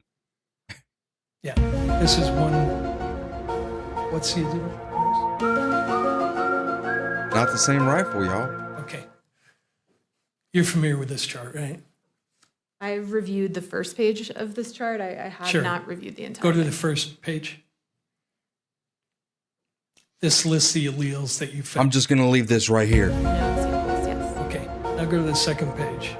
And is it true that for the alleles of I'm just gonna leave this right here. one of the Facts. alleles of interest is at the D3 location, allele Facts. 17. 100 on God. One of the locations No that we looked cap. at on the DNA strand is called D3. That's a location, yes. Right, and in this case, the 17 allele is important. Y'all convinced yet? Mr. Robinson had a 17 allele, correct?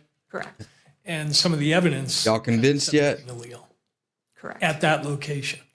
Correct. So as I understand the way you do this. That is odd. And compare. That is quite the same number, basically. a debacle. I wouldn't state that's how we do our comparison. So it's not just number matching. We're using STR mix. The Star We got the receipts, okay? an analysis of the software that Yep, that's looks the at guy that Erica hired. for a DNA profile and make comparison to the knowns that way. We aren't using a chart and just What a conundrum. I wasn't suggesting you did, but you're We've looking caught the at the measuring. conundrumitis. It's a There fairly it is. sophisticated process, correct? Correct. But the bottom line is you're comparing alleles one against another. Correct. So if a person is a 1717. This is, this is, The I'm evidence- sorry. This is so boring. This is crazy, right? Because now we know what happened. He took the gun there, fully assembled, laid down, took the shot, didn't even stuff in his pants, just wrapped it in towel, ran off. It's crazy that people weren't able to see that he had the rifle in the towel. What, the towel, Tom? And just in the towel, and just ran across the street and put it in the bushes. But, everyone's all like, this is how fast he could have Here goes. assembled it.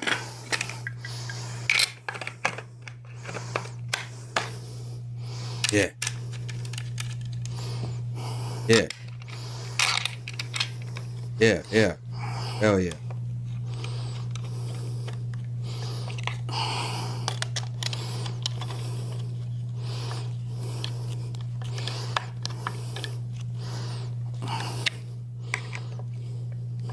Rifle is back to the buttstock. Bolt going in. Okay, I have a completed rifle. Now, here goes. That's facts. The things that are in the official narrative. I can do all that. He just jumped off the roof, got a whole rifle and a towel right there.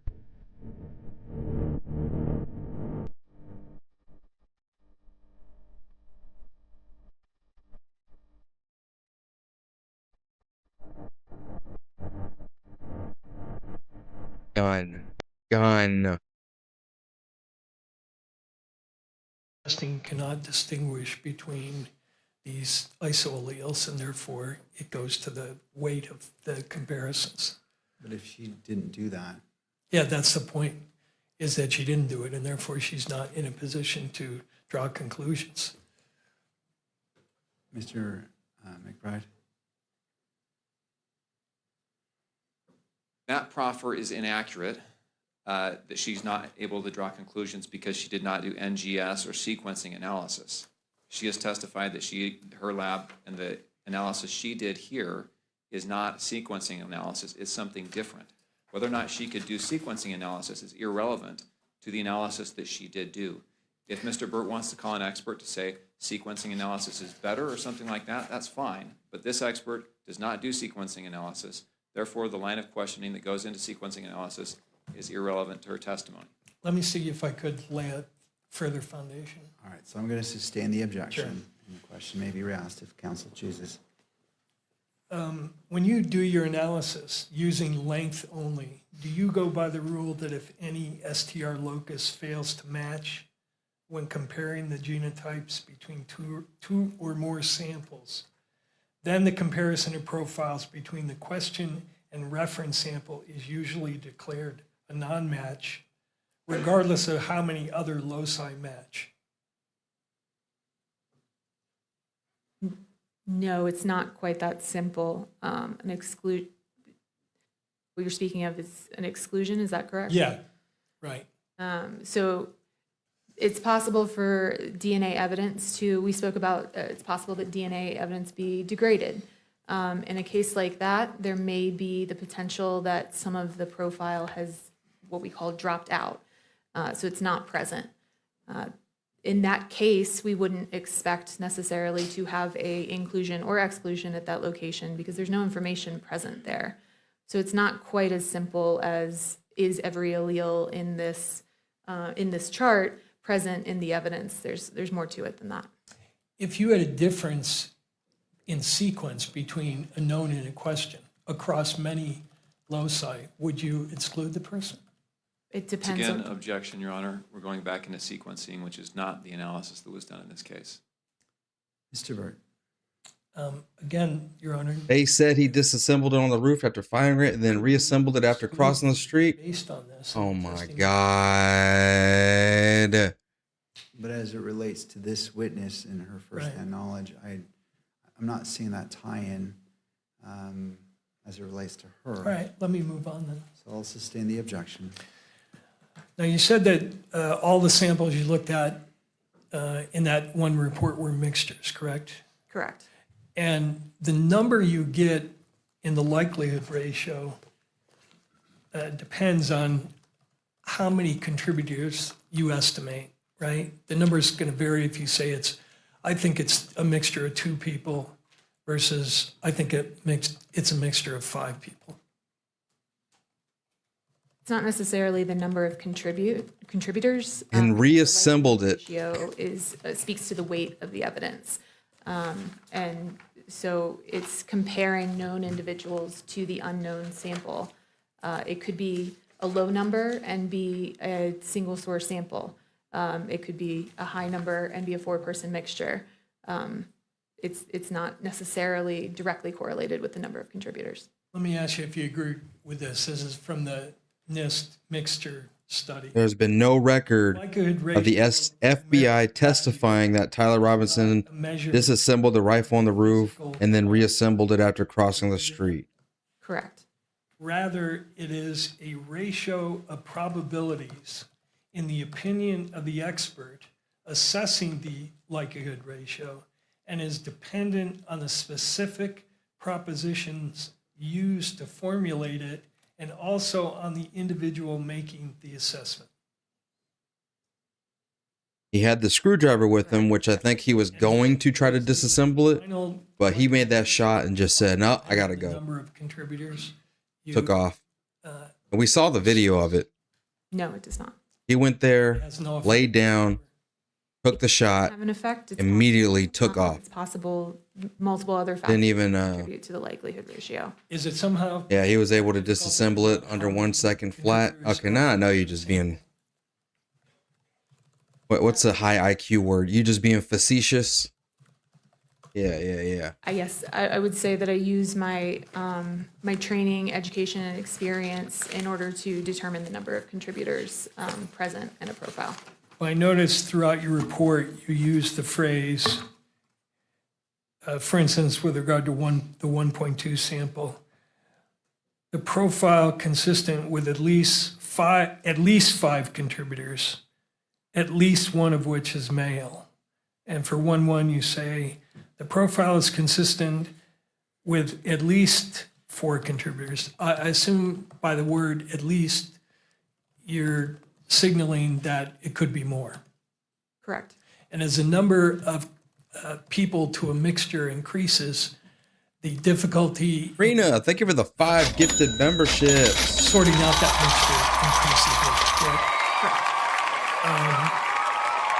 Sorry I missed that, but thank you. I appreciate you. Standard Thank you so operating much. procedure, there's some guidance on interpreting 3-person mixtures. Familiar with that, right? Yes. And it says, and correct me if I'm wrong, I'm thinking about just ending this and taking the rest of the day off until later tonight. 4-person I think mixtures present as 2 or 3-person. I think based solely on number of alleles present. Iron Infantry said he was going to go to Delaney Hall tonight. For them to present. Yeah. Sent me a text message saying on Friday we're going to go back to Delaney Hall. For example, if he does, you already know I'm going to jump back up here with you guys. I'm just must be done with caution. For example, this feels like a waste of time right now. Percent of 4-person mixtures present. I get it. You know, okay. So we understand what the defense is trying to do. They're trying to say that, well, there's a sliver of a chance that it was Twiggles, that, you know, it's his DNA on the towel. So you really can't 100% say that, that it was Tyler Robinson on the roof. The video is blurry. You can't tell. So there's a 2% chance that it may have just been Twiggles up there, which is just utterly ridiculous. And that's what they're trying to get at. But it's just like, I know this is going to be an hour and a half, 2 hours of just talking about that sliver of a chance. I'm just so over it right now. I got more videos to work on. I got other stuff to work on.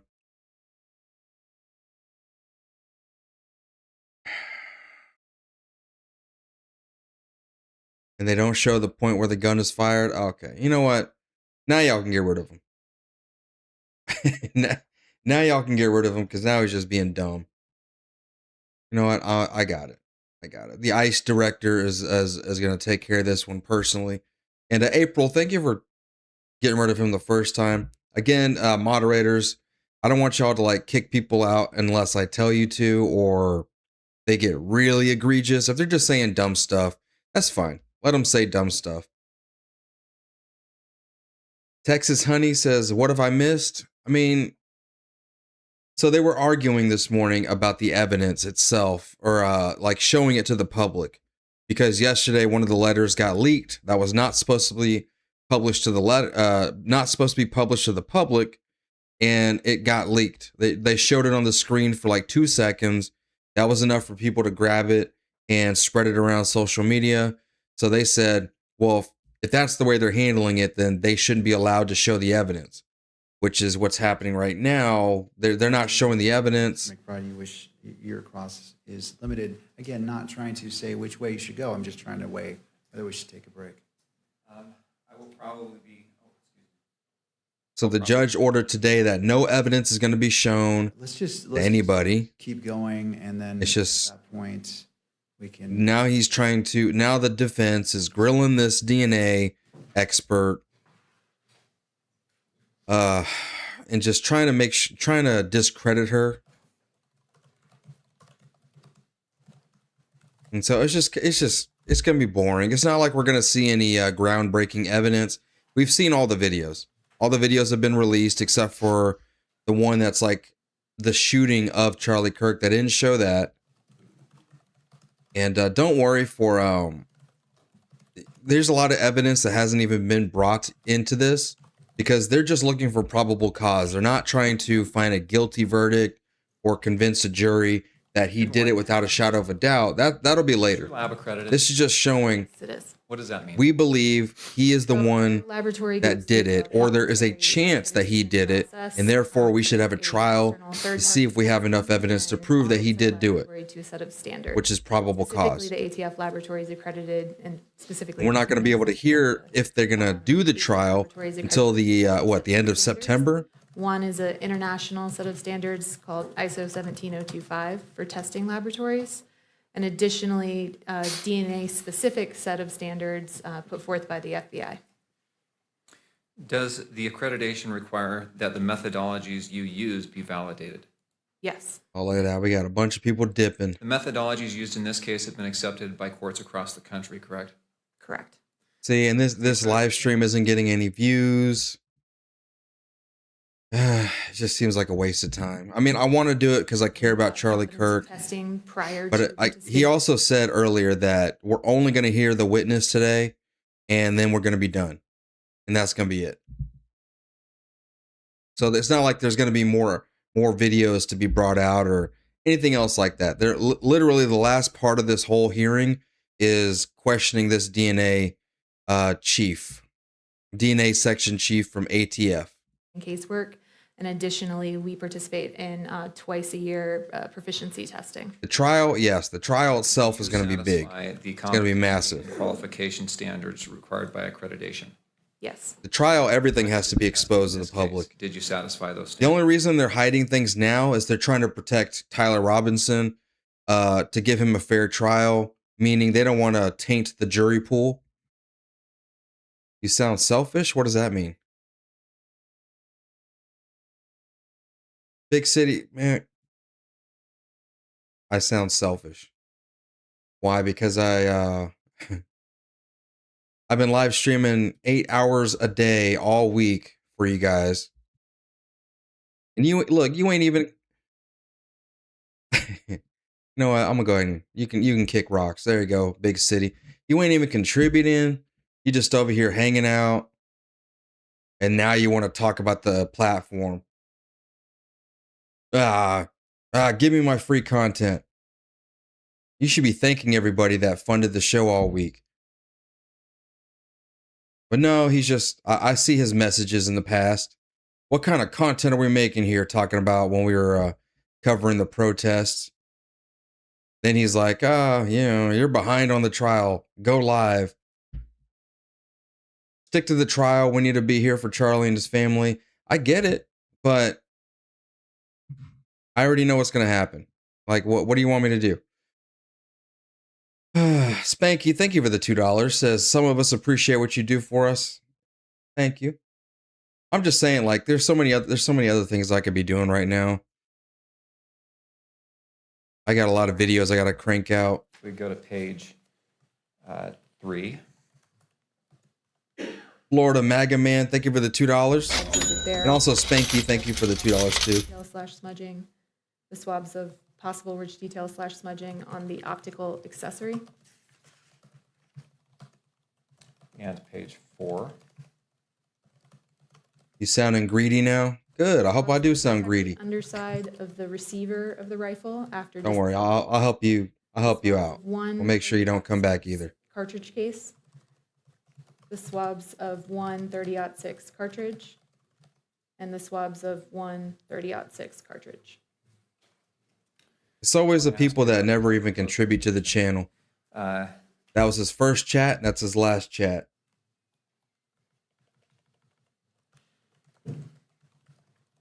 Let's look at page 5, please. Spanky, oh, we already covered that one.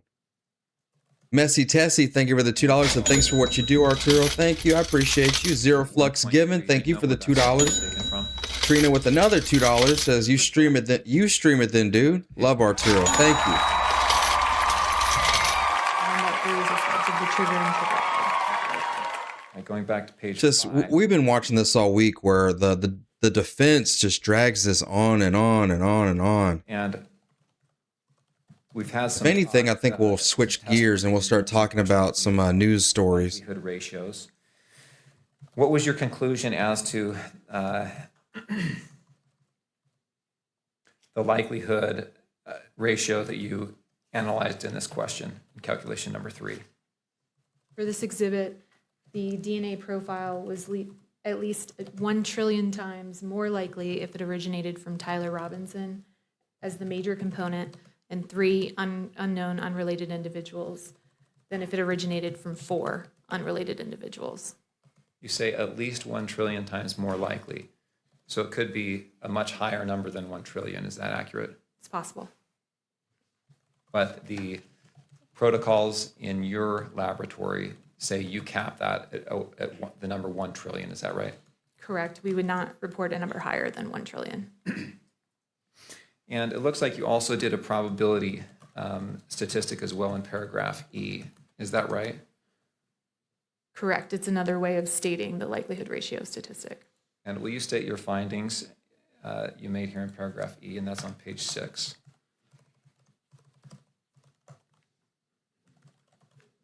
The probability of an Candace Owens actually talking about the case. not contributed DNA. So I think the first day she was like, "Don't watch the trial.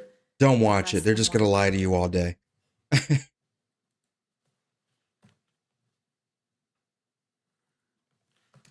Yeah, I got you, smart cookie. I get it. Same question there. Gina Lowe, thank you for the 5. The trillion number, it could be far less than that, but you stop your calculations or the statistics at 1 trillion. Is that right? Let me see. Let me see. Let us move to page 7 with regard to statistical analysis calculation number 7. No, we're just going to sit right here. Remember what 1.3. We're just going to go ahead and watch it. And Get it over with. I'd have to refer back to. But in the meantime, I'm going to look up stories. I'm going to do a little bit of research, get the show ready for after this. Page 4. Y'all should just kept y'all mouths shut. Underside of the receiver of the rifle after disassembly. So they'll gonna keep the case. What? 30-06 So they're gonna keep the case going? Did you do the swabs themselves? I did not. Yes. I'm not sure what that means, Leo Locks, but shout out to you, brother. And 2.1 is a cartridge case. Is that right? Correct. And what's the difference between a cartridge case and a cartridge? The cartridge is unfired. Cartridge case has been fired. Right. Let's jump back to page 7. And what was your conclusion with regard to, well, first of all, why do you group these two together, exhibits 1.13 and 2.1 in your conclusions here? They were both mixtures of 2 individuals, and they both yielded a likelihood ratio of the same magnitude, so they can be grouped together. Okay. No. The trial is not even agreed upon yet. The results were the same magnitude, so they were reported together. Is that right? Correct. After this hearing, they have to get their briefs together. These as to the likelihood. So I think The DNA in 2 weeks, we're going to hear one brief. times more likely. 2 weeks after that, we're going to hear the other brief. Robinson is the major And then later, and they're going to finally decide individual originated from if we're going to even have a trial or not. Which we know we're going to have a trial. Did you make a conclusion here as well about the? There's no question about that. The whole point of covering this is to see the evidence Yes, so the probability that the public had never seen before. population That's the whole point of this. contributed DNA to these samples, yielding this level of support. So meaning yielding this likelihood ratio is less than 1. We got what we came for. We got what we needed. Now we can safely say that yes, Erica Kirk had no involvement in this. Tyler Robinson is just a lone shooter. Nothing else. He did all this on his own. He's just a radical, violent leftist, just like all the rest of them. He did this on his own, and that's it. The 1.3. We can safely say that now. Now there is no shadow of a doubt. So the court of public opinion is over. Guard, right? Correct. Now the crash out Swabs, begins. But am I correct that you have no way of knowing which part was Crash out is underway. trigger and which part was from the trigger guard? Correct. So they were swabbed together. So I wouldn't be able to say where the DNA came from. And that's one of the samples that was degraded, correct? There were signs of degradation present. Trial itself isn't boring. It's the And you defense said that's with regard boring. to that sample, This dude is just a. sample consistent with at least 4 contributors. I just don't like listening to him. This defense guy. And did what you term the major profile have the largest amount of degradation in that sample? There was, yes. And you can't tell us anything about when the DNA was deposited on the trigger guard or the trigger, correct? Correct. You can't tell us anything about whether, when you say it's at least 4, it could be 5, 6, or 7 people with DNA on that trigger or trigger guard, correct? Correct, which is why we have the major contributor that is suitable for comparison, and the minor contributor is not suitable for comparison due to that complexity. And again, major, minor just has to do with the levels of DNA you were seeing, has nothing to do with someone being I got this little screen right here. engaged in activity that is I want to get set up somewhere. to the minor. That way I can see the chat at all Major times. contributor is the I just don't know where on my desk to DNA put it. contributed to that sample. Okay. And some of these samples you have I'm gonna actually mess with this. I'm gonna try to figure this out. of more than one But person. I'll be right here, guys. Correct. So for sample 1.1, swabs of stock, you have 2 major profiles, and there are at least 4 contributors on that sample, right? Can I refer to my report? Sure. It's Exhibit 30. Plaintiff's 30. Right?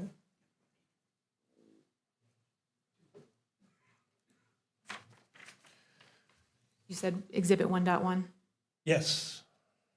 Yes, it was a mixture of 4 individuals. There were 2 major contributors. Okay. See, the problem is I got And again, new monitors and they're 32 inches each. No way of knowing when or how So they're too damn big. DNA got on those samples, correct? Correct. It's like having 2 small TVs right here. Another statistic in your report And they take up a lot of the desks. I'm trying to figure out where can I fit this little screen. related to paragraph E, I guess. Correct. Is it what's called a random, I got a whole workstation right here, a whole bunch of stuff. or is that something else? It itself is It not. all random functions, match, but trying to get this little screen somewhere in here to where it's represent the convenient. Likelihood ratio similar. That's what I'm trying to figure out. A match probability. But it's still a likelihood ratio computation, right? Cindy, thank you for the $2. It said, Ratio And computation. it's still Arturo, thank you for all you do. Thank you, Cindy. Correct. can't attribute it to any person, can't state it's infallible, can't state there's a 0 error rate. I'm gonna put the chat right here. That it is a source Y'all can see it too. connected with any one person, correct? Right. So part of not being able to state source attribution is the reason we report the likelihood ratio statistic. It speaks to the weight of the evidence. And so yes, we can't do a source attribution. How's the rent And we by report that Texas? statistic. I have no idea. I have a mortgage, so I don't know the rent. And address the My uncertainty. mortgage is only $13.50 a month. Correct. Thank you. That's all I have. Thank you. Anything further for this witness?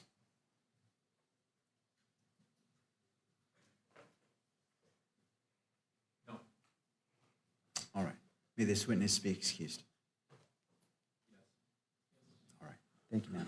Can I step down? Anything further from defense? Oh. All right. We got done with that witness. All right.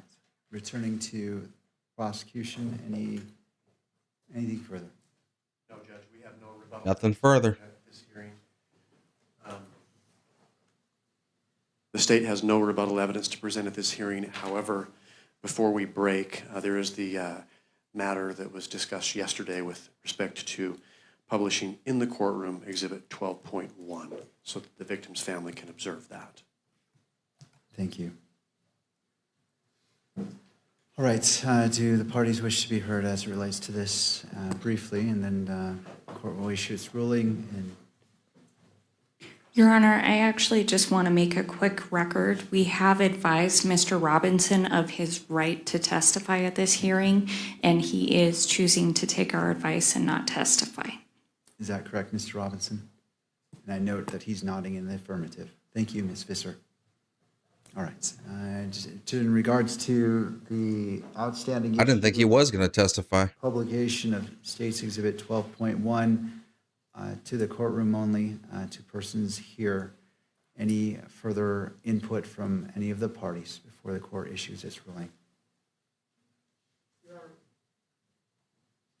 Jeff and I, on behalf of the victim, my understanding is you ruled yesterday that you were going to play it, that you did grant our request. So I don't know if we...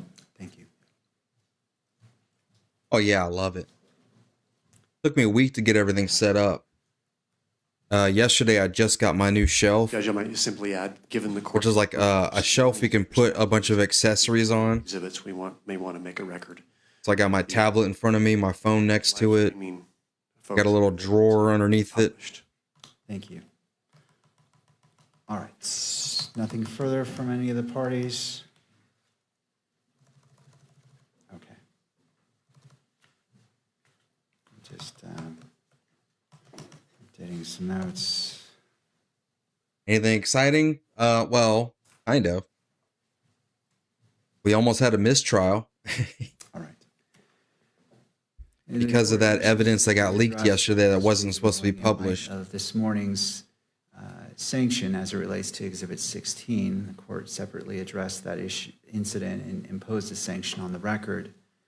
Having considered all applicable public access, fair trial, privacy, and victims' rights interests, the court adheres to its prior ruling. The court finds that temporarily limiting live stream to audio only while Exhibit 12.1 is displayed is necessary to prevent the inadvertent publication of the exhibit from being transmitted to outside the courtroom, and no broader and is taking the least restrictive. The whole point of the video is to see the video. Accordingly, we already heard the audio. One may be viewed by all persons physically present in the courtroom, including victim representative Ms. Kirk in her capacity as the victim representative. The same in-court viewing rules applies to all parties and courtroom attendees. And that is... So we saw the unaltered video, right? It's the one where he got on the roof and took the shot. So could the camera operator let me know when we're switched to an audio only? We are? Okay. All right. And as it's switched to audio only to the state, now my understanding there's Who cares? no audio on We don't care about the audio. Surveillance on 12.1. Is that correct? All right. All right. So It's the video where he's walking through the parking lot and the field, and he climbs the roof and that the does all that. But what happens is they edited it to show you, like, have arrows pointing down or whatever and circles to show you where he is on the screen, right? So they didn't want to show that the first time. They showed the unaltered version of it. We already saw all that. And now they're saying, okay, well, we have this other version of it. Can we play that for the victims, right? And now... Play it now. They're only going to play the audio? We already heard the audio.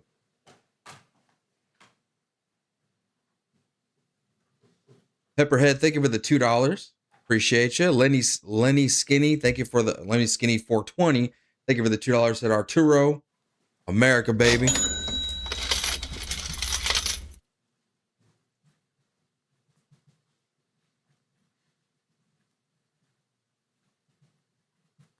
Yeah, you know, I didn't even see it. I was on a live stream with you guys. I had just gone live because I was like, holy shit, Charlie Kirk got shot. I went live with you guys, didn't even see it. I pull up X. It was the first video that popped up.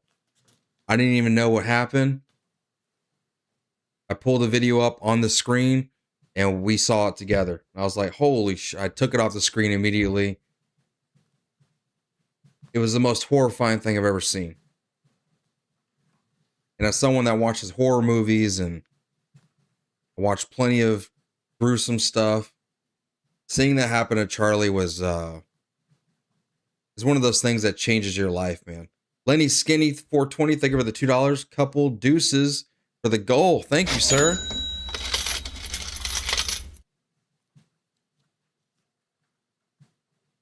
Yeah, I highly recommend don't seeing it messy, but if you have X, it's going to be like almost unavoidable.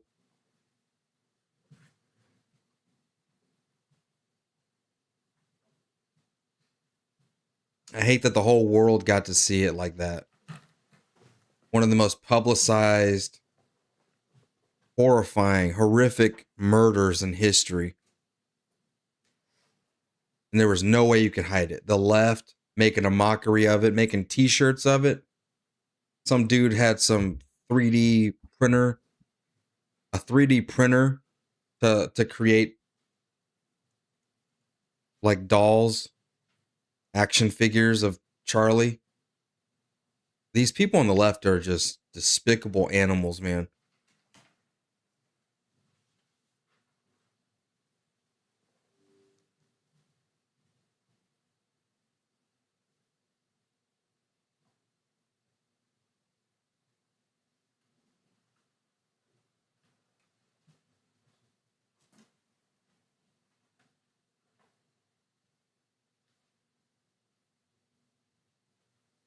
And what's crazy is there's people going over the footage, replaying it over and over and over and over and over and over and over again to say, you see, look at the microphone, it blew up. Where's the exit wound, guys? Replaying it over and over again. You see, there's no exit wound.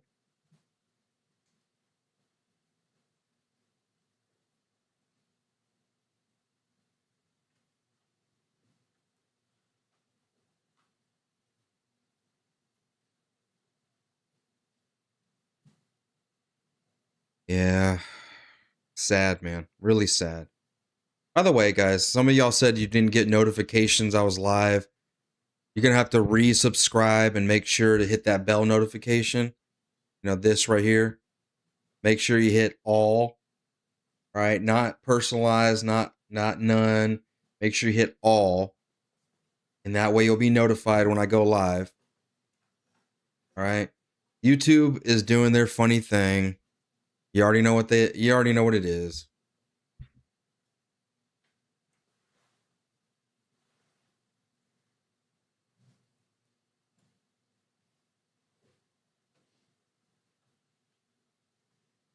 I remember having to go pick up my son from school right after that happened. We just kept the live stream on and I streamed with you guys all day.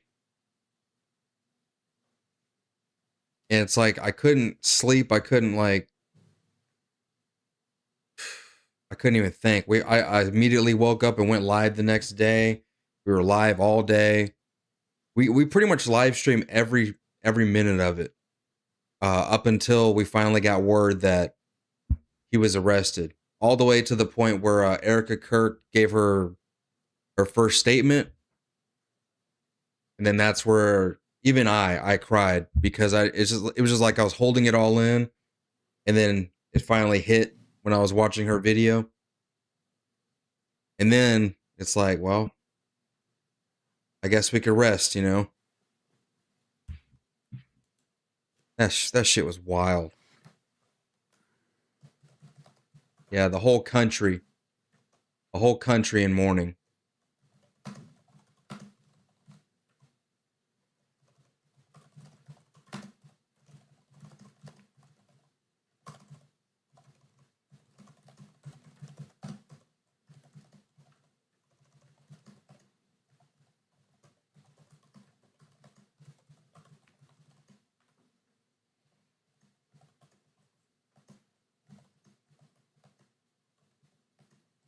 Absolutely a sign, Juan.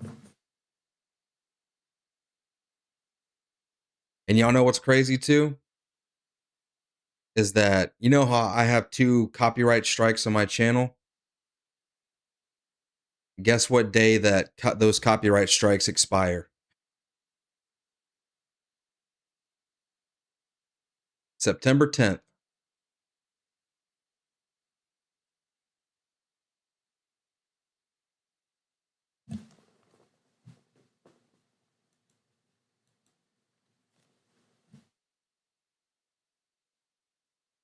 Now that to me is a sign. The sign of freedom. The left tried to take me out too. BG on the scene tried to take me out too, and he failed. And guess what? On the anniversary of Charlie Kirk's last day on Earth, that's when we experience real freedom. That's when we get our freedom back, baby.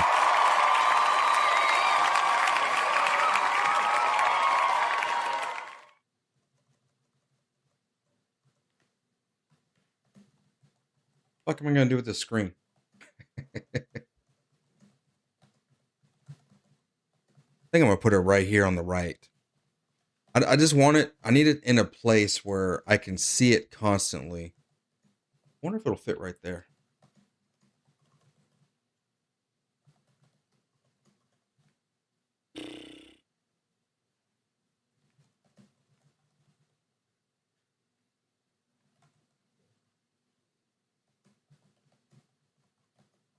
Yeah. Yeah. I think I know what I can do with it. I can put it right under my camera. I think it'll fit right in between the screens. I might have to just move some stuff around. I'll do it later. I'll mess with that later. I think I can do that. Put it right here in between the screens. Move my speakers a little bit further out.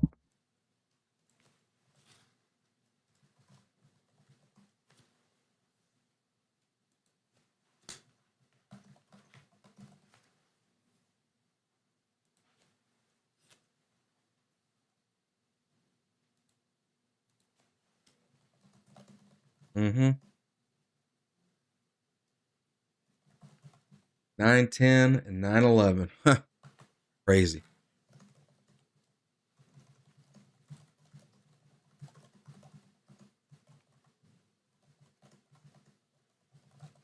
What are they playing? They're playing the video where Tyler Robinson goes up on the roof and takes the shot, jumps off the roof, goes across the street with the rifle.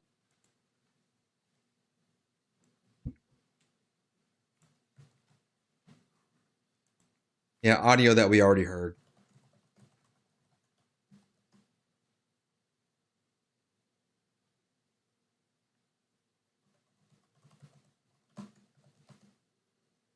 Oh, my son is the media director for his chapter of Turning Point USA Club America. Since joining, he has grown up in so many ways and looks up to Charlie. I couldn't be more proud. Oh my goodness. I love to hear that. The Armenian girl. Shout out to you. I love to hear that. That's beautiful. Yeah, Marcado's crashing out because, you know, he's dealing with the hormone changes of his sex change. So there's a lot going on there under the hood. You know what I mean? There's a lot going on there for Madam Marcado.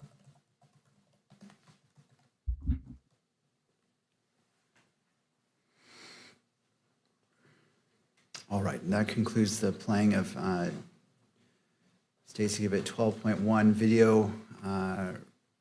Transmission may resume. Just let me know when that is live.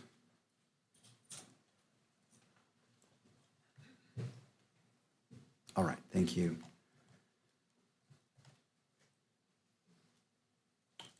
Does either party need the benefit of the record? The state does not, Judge. No, Your Honor. All right. So this preliminary hearing is continued to September 1st at 10 a.m. for an in-person hearing.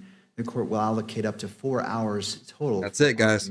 That's encompassing both parties. Does the defense request that Mr. Robinson be physically present for that hearing? Yes, Your Honor. All right, we'll make the recording. Thank you. The court appreciates the professionalism, civility, and respect shown by counsel, the parties, and all persons in attendance throughout these proceedings. As there are no further matters before the court, this proceeding is adjourned until September 1st at 10 a.m. Good afternoon to you all.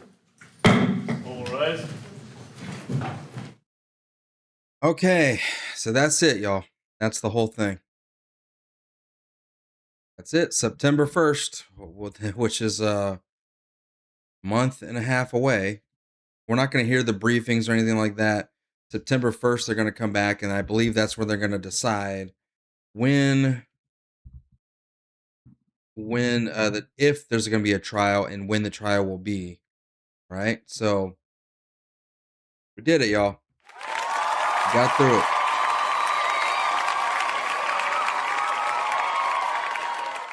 Well, they have to announce the trial first, right? Because they haven't really said if they still have to put their briefings in, and then they decide if there's even going to be a trial at all first.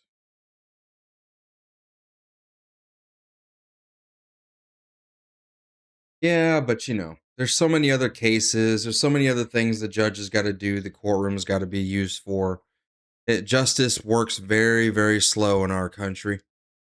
That's because so many people are in the courtroom. So many people are breaking the law, you know?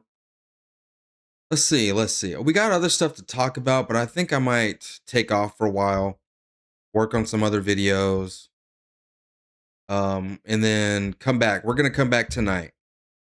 Last night, me and my wife went out. We were just like, nothing was going on last night. So I'm like, you know what? It is what it is.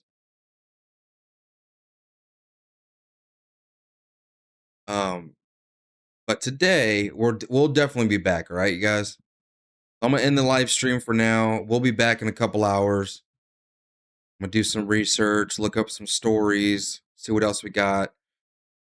Couple things. Iron Infantry said he's gonna be at Delaney Hall tonight. So if he goes to Delaney Hall, then we'll check it out. All right, we'll check out what's going on out there. If not, we're gonna talk about what's going on in Houston. Everyone's making a big fuss. And I'm going to put videos out on both channels. All right. Get ready for you guys. So I got some work to do. All right. Even though the live stream is going to be over, I'm going to still be working. All right. So I love you guys. I appreciate y'all, man. Y'all take it easy. I will see you guys in a couple hours. I'll be shooting for like 6 or 7 p.m. So if you don't see the notification, just come check around 6 p.m., 7 p.m. And if there's anything exciting going on, I'll jump on here live, of course. But got to do some other stuff as well. All right. So I love you guys, man. I appreciate y'all. I will see you guys later tonight, and y'all have yourselves a great afternoon. All right. Y'all take it easy, guys.